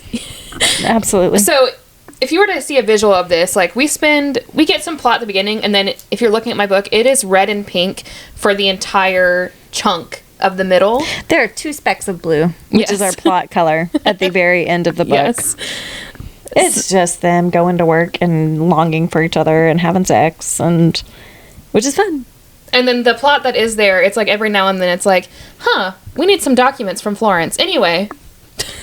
Do you think maybe you could get those for me? And then like a tangential people in their lives saying, can y'all get information from each other? And then saying, I don't know. And then them fucking, and we don't think about work at all. Yep. And then them talking about their deepest, darkest, and then them fucking again. And then every time they fuck, Rue is like, I don't think we should be doing this anymore. And then she shows up the next day and is like, hello. She's like, I think this is the last time. And then he's like, I don't it know. won't be. I'd like to do it again, though. Yeah. Wouldn't you? And you should walk my dog. Oh my God, Tiny. Tiny was very cute. Big, giant, tiny. That was very cute. So she She's wasn't like, really I into dogs. don't understand this dog. She learned dog. It took her 3 times to figure out how to pet it. I was like, I'm not sure what to do with this. Page 256. Rue, I'm going to tell you something you don't want to hear, Eli said. His thumb resumed its movements on my clit. Oh, we're just hooking up. Okay. A shiver of pleasure rose up my spine. It was always going to end this way. His cock was softening inside me. Oh, he's... yep.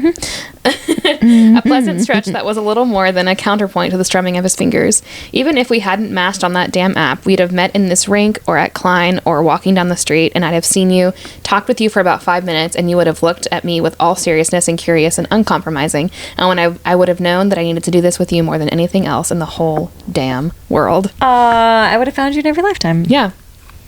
Invisible string. Yeah. He's like, oh, we would have ended up here. Nothing could have kept us apart. With my dick softening inside you. but like, he really, their lives overlapped a lot.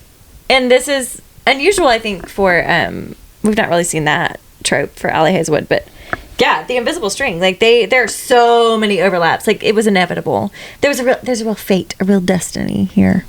And they have similar stories. It's just, yeah. It's the invisible string of it all. There's a soulmate trope. Of course. We love. Allie loves a soulmate trap. Trap. No. It's a trap. It's a trap. It's a trap. I don't think they feel trapped. I think they're happy. No. They're very happy. Okay, page 266. So this is sort of I should have made this pink and blue. It's plot and just hot combined. So we're gonna resolve some of the issues with Rue's brother, and Eli's gonna help with that. Sure is. He's gonna resolve it. Vince was Rue's brother, and Eli was going to keep his own temper in check out of respect for her, but he had his limits, which is why he stepped closer and lowered his voice. You can't act this way around her, okay? Because she's going to get sad, and if she gets sad, then I'm going to get mad, and there will be consequences. Yeah. Your sister obviously cares about you. We're using short words with the brother. Well, and so this is... No shade. She called him after she decided that she wasn't going to see him anymore. Yeah. She found out that he knew Florence and didn't tell her, and she's like, we're done.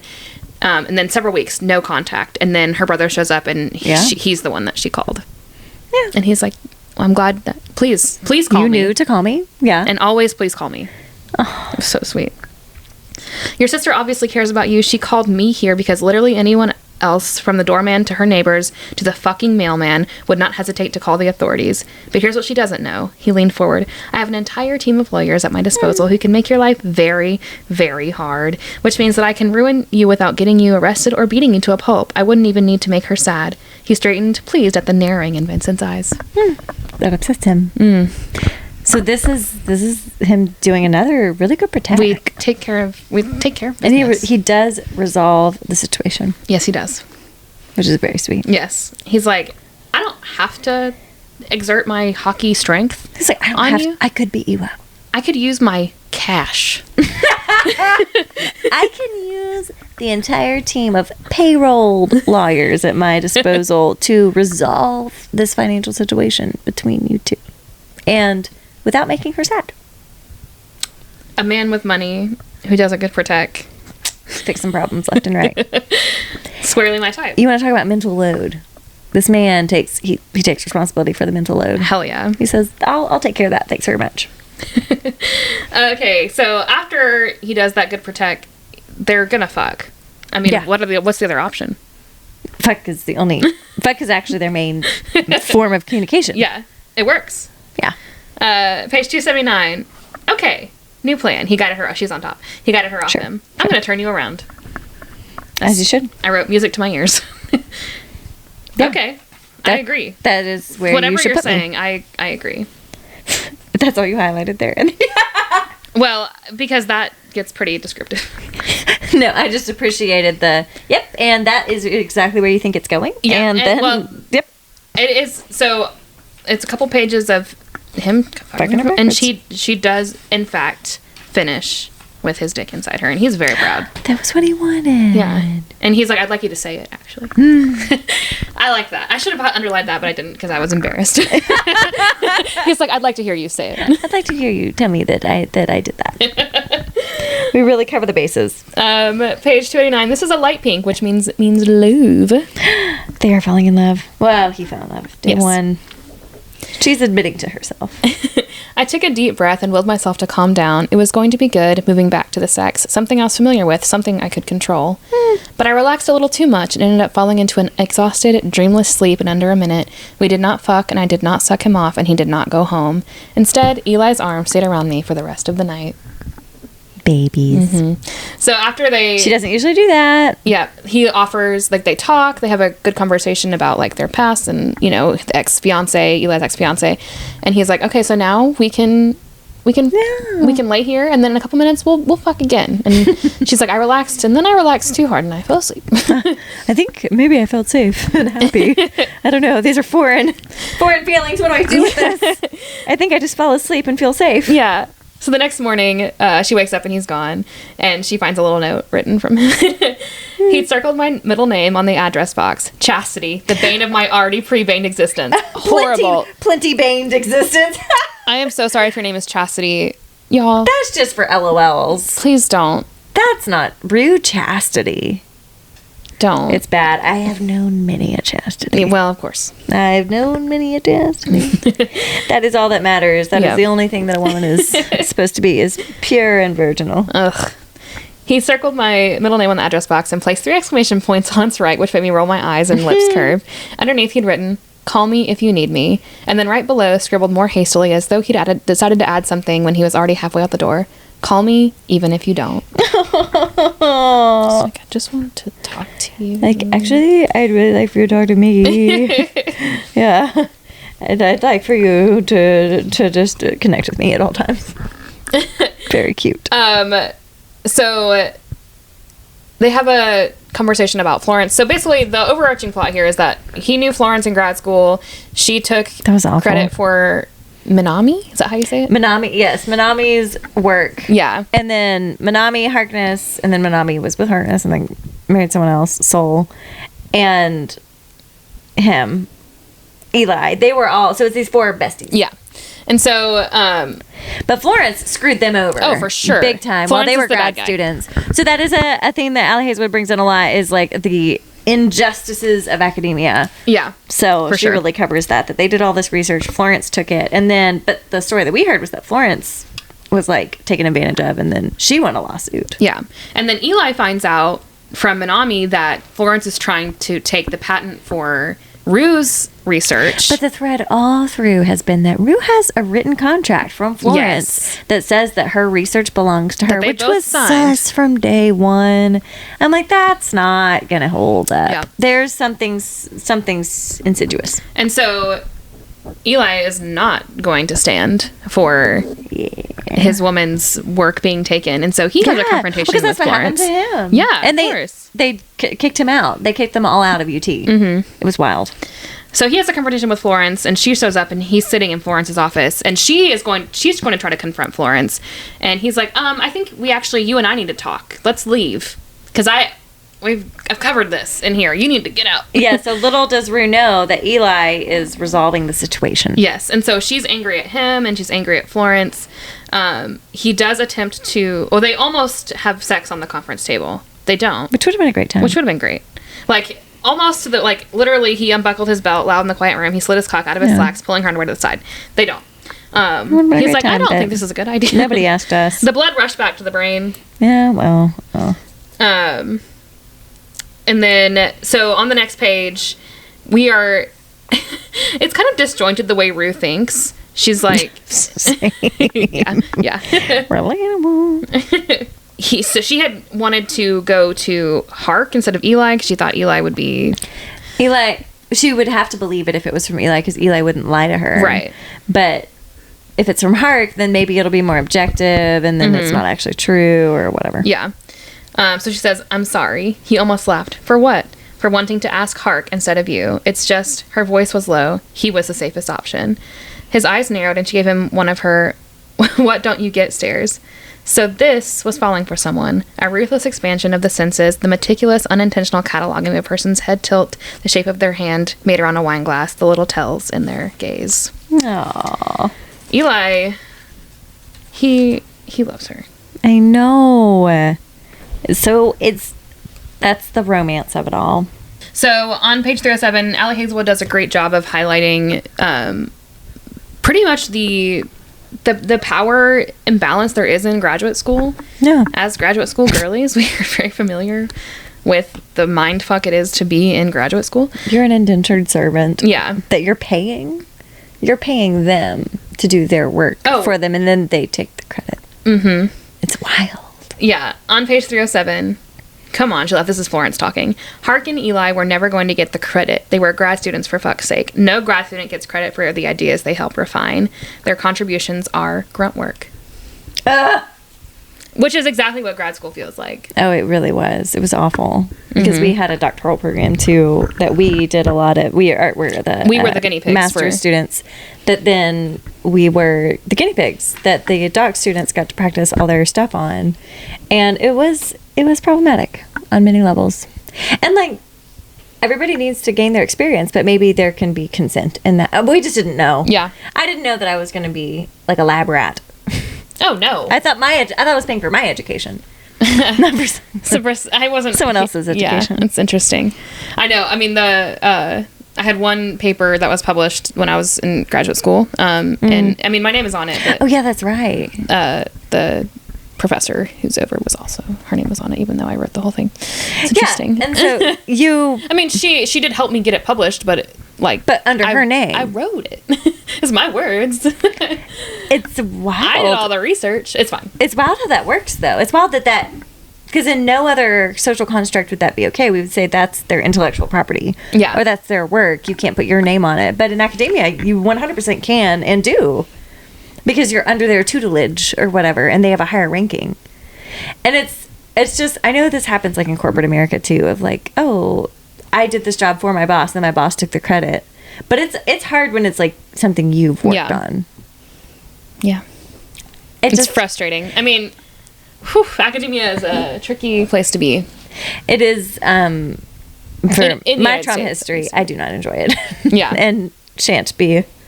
I mean, I would only with great caution engage in like a couple of doctorate programs. Oh, no. Not and for it me. would be like 20 years from now. I think I'm good. You think you're set? I think I don't need to learn any more from people who think they know a lot. We got it. We're good. I'm good. Okay, page 317. We have another light pink, which means a declaration of love. This is Eli. Of course, it's Eli. He's gonna be declaring love so much more than her. She's like, I don't understand. What is this feeling so sudden and new? This feelings is in there. Love? You mean this like compelling force that I want draws to be me with him all the to this time. person? I'm sad when I'm not with him. He makes me I feel see a better future when with him. Like I feel connected. I think I want to have his baby. Like we've been together for a while. We have like his mind-blowing dog. sex. Like, and I'm intrinsically linked to him for all eternity. I don't know. I don't think I love you though. I wouldn't say love. I'm incapable of That doesn't love. sound like love to me. Okay, page 317. Rue says, I'm sorry, I know I'm not good company. I should be more engaging, chatty, sociable, charming. He circled my stool to catch my eyes, and I fought the impulse to guide his hands back to me. Should you? I shrugged, and he went back to the stove and tossed the vegetables in one smooth move. He's making stir fry. Yum. Cook for me. My social inadequacies were old news by now, but what if Eli didn't understand the full extent of it? I think he gets it. Like you're fooling no one, honey. It's fine. You are loved just the way you Yes. are. Like we see you for who you are, and you're lovable. Oh my God, people. What if he didn't understand the full? Like he gets it. You're fine. We can all see it, honey. What if he thought he knew me, and then her thought is interrupted. You're enough, Rue. And even if you aren't, I just don't mind. And even if you aren't, I just don't mind. I don't care. However you are, I like it. Whatever it is that you are, I like that. Yeah. You're good. You are loved just the way you are. I stared at his back as he worked, watching his muscles play under the cotton. I said it before, but I do like you. You're funny, even though you pretend like you're not. You're loyal to the wrong people sometimes. People. But that's still a quality I deeply appreciate, even more so after what happened 10 years ago. You have a strong sense of what is wrong and what is right. You're deliberate, and you'd rather shut up than lie, even to yourself. I know. It's precious. And she's like, I don't know. Anyway, I must be just a rat in a trench coat. Yeah, I'm 7 rats in a trench coat. In his perfect profile, I saw a twitch of a smile, and as we've already agreed upon, you're a fantastic lady who smells amazing. He's like, I love you. Yes. On top of all these things, our sex life is like really good. So I don't know if you noticed. I'd Rue. like to pursue that at least. It's all we do. It's what's working here. Page 321. I couldn't understand why he left me to retrieve his belt, but my heart raced as he moved my wrists above my head and tied it around them, then tethered me to the bed. He was slow, giving me every chance to stop him. Good. So, ongoing consent. So much consent. Yeah. His voice low. The request is simple. I'm going to be in charge, okay? Okay. I nodded eagerly. So, 322, we finally get a full-on, my dick is entirely too big. Which we never saw coming. Pleasure used to be something I had to work on, something to climb toward, but this was instantly, aggressively enjoyable in a way that I couldn't comprehend, and Eli knew it. Come on, baby. He sounded amused, if breathless. I'm not even all the way in yet. Oops. Uh-oh.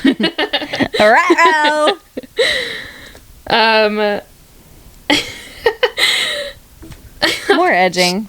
On page 324, yes. We More are. edging. Always. And he, well, yes. And he would like to see it in her eyes. Open your eyes and look at me. Periods after every word. Sure. My eyelids fluttered. Eli's face was right above mine, beautiful and familiar. Sweat dripped from his temples, dampening his dark hair. I watched his hard expression, still dazed and overstimulated by having him inside me. Good girl. He rewarded me by surging upward. My thighs twitched. I let out a long moan. Doing what she's told. And you know what good girls get? I think you do. I mean... Yeah, she's unwell. Yeah, same, actually. Wait, is that the last? I think that's the last sex scene. So, until the epilogue, and then until the I just epilogue. didn't highlight it. But, like, that's telling. Like, we're at the end of the book, and the book is all sex. Yeah. The book, yes. So, I think she comes from this. She sure does. That's interesting. Yeah. Nobody saw it coming. That was a plot twist that I didn't expect. Yeah.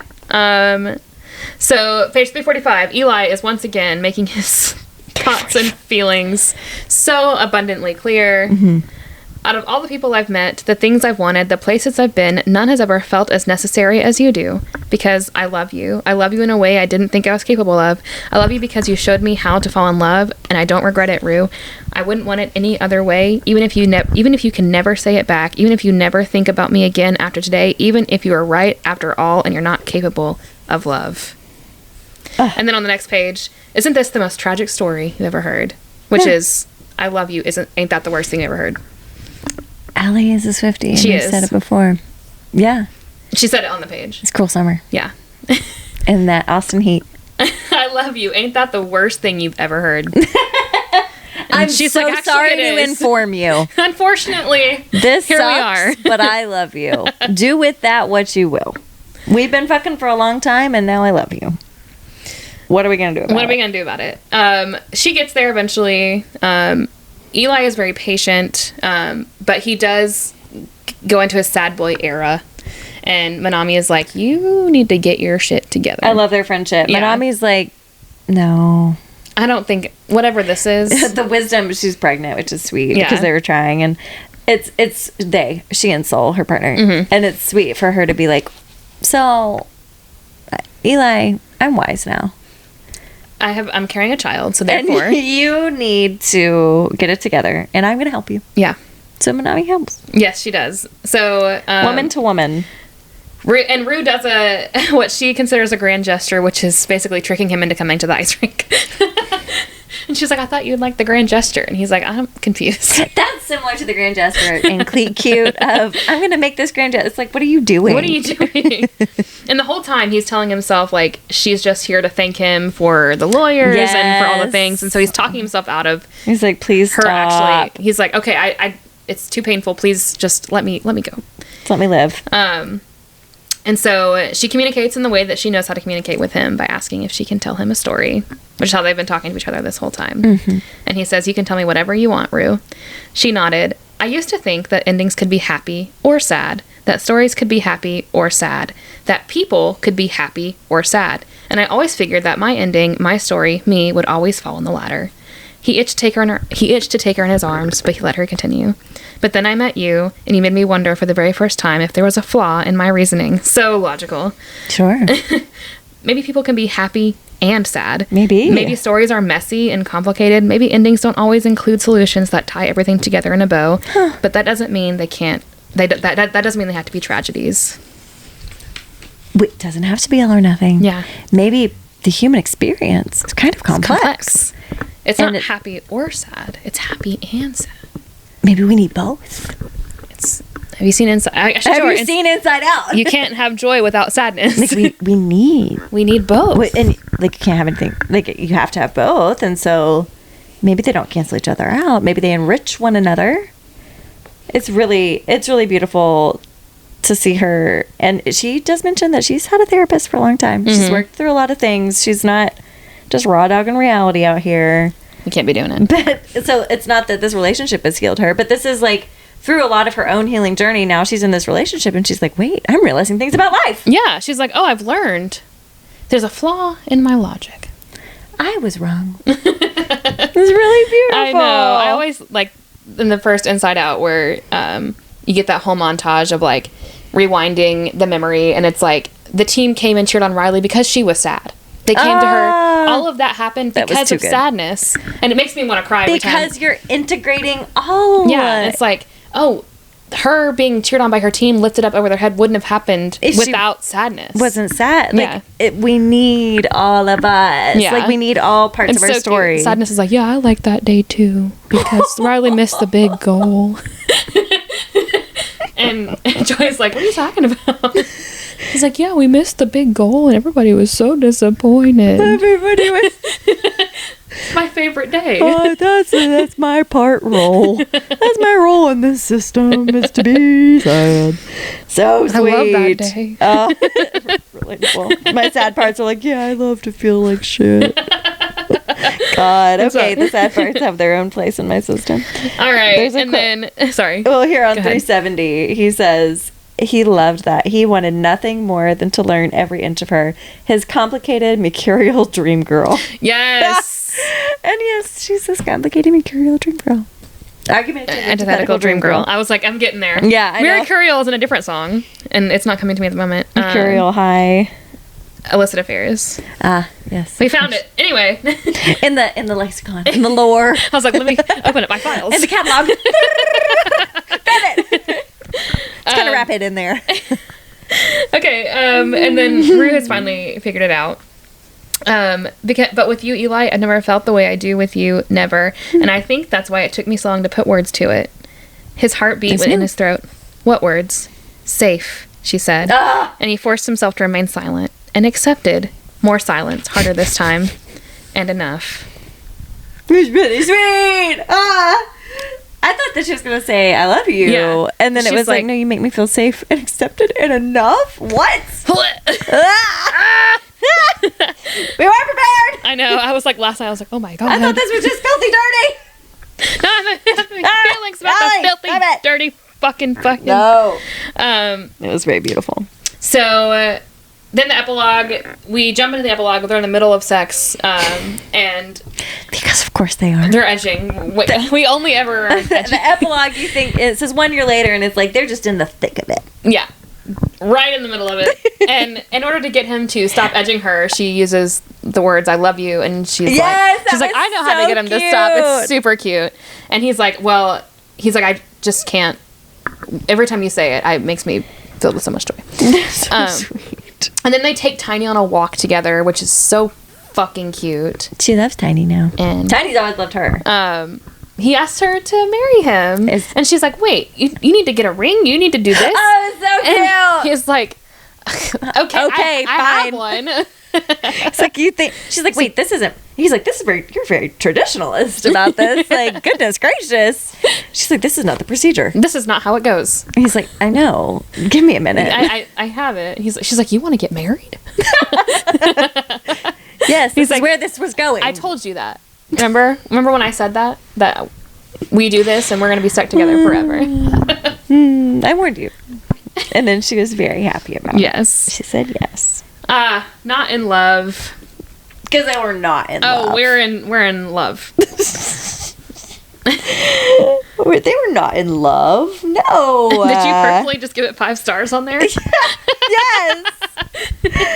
Oh, wait. I think I logged into our Goodreads. That'll be funny. Oh, I mean, I thought it was just... You're probably on the Kindle app. Oh, on the Kindle app. That's fine. Oh, well. Y'all know. We can fix it. It's whatever. We absolutely love Not in Love.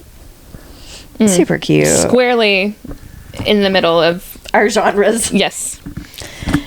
I think... Unsurprisingly. It's probably up there with some of the ones that, like... Oh, this smut is... Right. Due north. Thorough. It is, yes, due north. This is our... This is our North Star, straight on till morning. I mean, when we think of, like, our comparison, like, our baselines that we've used to kind of compare the rest of our characters over time, like, I think this is a new kind of baseline. This is a new kind of... We've kind of redefined some of the genre, some of the baseline that we use here on the pod, and maybe for the rest of the smut world. I know. Well, and in books that are like this, where the smut content is heavy, normally we'll have like some smatterings of fade to black, not a single fade to black. No, because that's not the point of this book. No. Why would there be fade to black? We are not fading to black ever. No. We are getting explicit descriptions, just nothing is left to the imagination. Is there a number on how many hot pink, like, or is hot pink is leading up to? So hot pink, it's just all explicit content. Oh, it's getting spicy. Maybe we're talking about it. He's saying, "This is what I would like to do. This is what I dreamed about." Some books, that's all you get. Yeah, some books, which I really like. Smut content is just that. And then this is what I want to do to you. The majority here, which is like, we are actively having sex. And I didn't even mark the one that was in the epilogue. Yeah. Genitals are, like, everybody's smushing private parts in the red section. Which is all of it. Which is these tabs are red. So that was delightful. It did not, mercifully, because sometimes people are doing a lot of fucking, I can be like, okay, let's move on. So we've done this, and I know how it's going to go. And it's not like a plot point. There's no... I love their evolution, because not only the evolution of their relationship, but like they are trying different things in each scene. Like there is different significance in their back and forth for each sexual encounter, and they're learning more about each other. Like their quantity and quality was achieved here, which was surprising. I think, and also when we get a little tired of the like ongoing sex, which I mean it's rare, but sometimes it's like okay, Sometimes it's like okay, yeah, exactly. Ali made their sexual life a plot point. Like that is, I feel like say there was no plot, but that was the plot. Like that was some of she moved the story forward with their sex life. Right. And we are starting out with no penetrative sex. Like we are only doing hand stuff. We're doing oral, like for most of it. And like building up to this spectacular ending. I mean, that's telling that there was this much really good sexual content that the penetrative sex was not till the very end. Okay, so for our ranking system, our MMC, Eli Kilgore. That's what I'm saying about New Baseline. Lance Dickhard.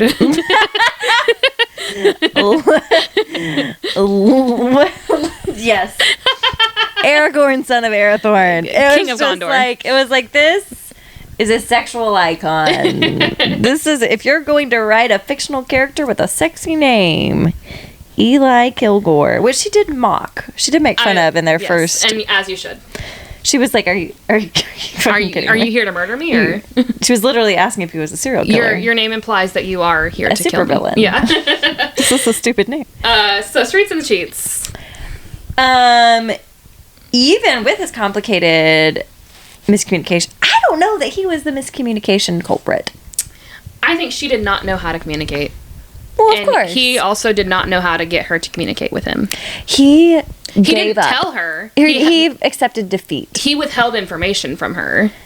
He could have said, "Hey, I need for you the reason to I'm hear doing this is because about Florence." Bad person.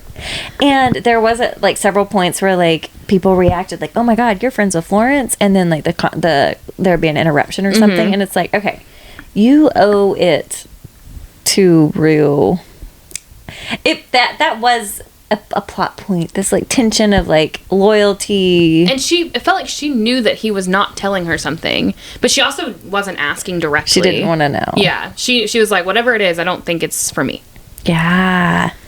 Okay. I mean, in the Sheets, Sheets is 5. He's like 100 out of 5. He did a real Mr. Darcy thing, which I saw at a couple points at the end, where she was like, I'm not sure if we can be together, or this is the impression I got at least. I'm not sure we can be together, and then he does like these like, so he did this Mr. Darcy thing where he like redeemed himself secretly. Like, I secretly did this with the attorneys, and I solved this, and I don't know. I felt like he was the communication. I'm not so sure if the communication was maybe 4.5 stars on Streets. Sure, is what I'm saying. I think he did take care of what he needed to take care of, but he withheld crucial information from her. But like she herself, I think she didn't want to hear it. Like she wasn't there to receive it. Yeah, and I guess there are a couple times where she's like, "Well, I'm not going to believe anything you tell me because you're the rival here. Like you're taking over our company." Yeah. So maybe you're right. Maybe she would have thought that he was trying to paint Florence in a bad light. Yeah, I don't know. I read it so fast, and so we could probably find like specific places where maybe he like tried to tell her and she wouldn't receive it. But yeah, so I'm gonna say 4.5 just because he wasn't like, he was complicated. It's a person. Yeah, he's a person. Rue, Dr. Siebert herself. Dr. Siebert was amazing. I enjoyed. Love. She was so funny. I mean, I think as a holistic overall character, I think I'd probably say, because this is a great example of a growth edge. Like she grew. Oh, for sure. She grew and healed in such beautiful ways in that whole book. Like so much about herself and about how she interacts with people over the book. And I love that in an FMC, and like giving an FMC a 5 out of 5 doesn't mean she's a perfect character. I mean, it's hard to make a flawless character. But it's nice to see like a person who's like starts out one way and then discovers things about themselves over the course of time. The real sign of character in a character is the real sign of integrity. The real winning point is whenever they can grow and change. We're Yeah. not expecting perfection. We're just, hey, can you evolve as a person? And Dr. Seibert sure does. So She sure does. I mean, like a 5 stars. yeah, I Compared really- to all the other, we've had some problematic FMCs. Yeah, I really enjoyed her. She brought me joy. I love her nonsense attitude. Yes. I love her, the way she's like, well, I like to come when I have sex. So, Very clear communicator. Loved. therefore, here's what we can do. A plus B equals C. Yeah. Self-advocacy. We loved it. She's Yep. done a lot of her own work. Just Love brought it. joy. Okay. Plot. Smut content. This again, Ali Hazelwood, one of the reasons why we really enjoy her on the podcast is she surprises us. Yes. She does things that are different because she's a fucking neuroscientist. But she's writing smut. And so she brings me a lot of joy because it's just like, I've not seen this. There was so much smut. So much. That And, was really good. Really, really good smut. And there was a story. But like you An said, okay story. There wasn't, it was the acquiring of a company. There was a framework. But then they didn't. Yeah, exactly. They took the 5% so that that was the other Mr. Darcy thing, is like, we're going to do this so that you can keep your patent. We're going to Yes. resolve the situation with your brother, and we're going to make sure that you can keep your patent. And then we're not going to ruin Florence's life. She can stay on as CEO. Because we know you love Florence. Yeah. So, Even though she's complicated. right. So I think there's a plot. It's not that intriguing. I wasn't interested in the plot of Is it their because it's sex. STEM? Is it because it's STEM that it wasn't that intriguing? I find her other plots to be pretty Yeah, and they're all interesting. STEMmy. Yeah. I don't know. So yeah. Smut, fantastic. This is some of the best smut. Yeah, 5 out of 5 I've read. smut for me. 5 out of 5 smut. Which is saying something. Sometimes I wonder if Allie's partner reads these and she's like... And the partner is like, interesting. Or is she gleaning inspiration from her own experience? Curious. I would like to know. How does that work? Because we're consistent. Like, this is pretty vivid. Like, how? Allie, where are you gleaning? Because I've seen... What are you I've watching? seen- What are you reading? I know. I've seen Is this in your Tessa Bailey- imagination? Is this your lived experience? I've seen Tessa Bailey post on TikTok of like her husband reacting to like scenes that she's written, and he's like, "So does this mean that we get to try this?" And she's like, "No." But I always assume that these smut writers are writing for their personal experience. That's what They've gotten railed and they're writing about Yeah, it. or but that's like- not how or authors work. writing always. something that they would like to happen, and then being like, "Hey, Here, let's try this. I In have a vivid- script for you." vivid detail. I have a Would you like script that this? you can Screaming follow. color here. Yeah, follow this script and yeah, it makes me curious. Allie, Yeah. chime in. Let us know. I will say that I did sort of skim over the more like sciencey parts because sometimes I'm not interested in learning anything new or Googling anything. And I this has to be leading into more to a series Yeah, because of the sister. because of the We didn't sister. talk about Eli's sister, but there she's were- goofy silly. This is similar to we really didn't cover her, but this is similar to some of the sports books in that there was a team of friends and characters. Yes. And so it's like, oh, there is some world building with them that I was like, they're not the people who are fucking, but They might be. This is part of the story. Yeah. His little sister I thought was super endearing. She She was was super wild. so So- sweet, and she's like, "Hey, you do fuck." You are getting some. Good for you. And Rue was like, "Oh my god." Yes, his little sister, who is in her mid to late 20s, she's in her Yes. master's or something, but she is very into The older man, Hark. which makes Eli want to die, Which is hilarious. I think we need a brother's best friend. yeah, even a little next. novella, Ali. You'll take that Ooh, novella. that would be really fun. Yeah, Forbidden love, age gap, all the fun stuff. love to see it. That was our review of Not in Love. By Ali Hazelwood. That's right. Let us know what you thought of this book, the smart Yeah. content, the plot that's there. We want to hear your thoughts and opinions about our thoughts and opinions. That's right. As always, you can send us your thoughts, comments, suggestions to smutisbetterwithfriends@gmail.com, and you can follow us on socials at smutisbetterwithfriends. Hope has asked to record our next episode with us. She has submitted the request of the bromance. The bromance series Is it a series? is a series. Cute. So chime in if you know what we're talking about. It's like a bunch of bros reading romance novels together as like instruction manuals for their sex lives, which I love. And that mixes it up a bit from what, I'm curious. Yeah, so we will do that, and Hope will be present for those books. We always love a Hope suggestion. She's the one who suggested Cute. I know. And that was a hit. So Hope's got some good ones. Yep. She do be reading. She be reading. Oh, she be reading. So much. She be consuming some literature. Thank you all so much for listening, and until next time, how many rats are you in your trench coat? Bye. So many. Bye.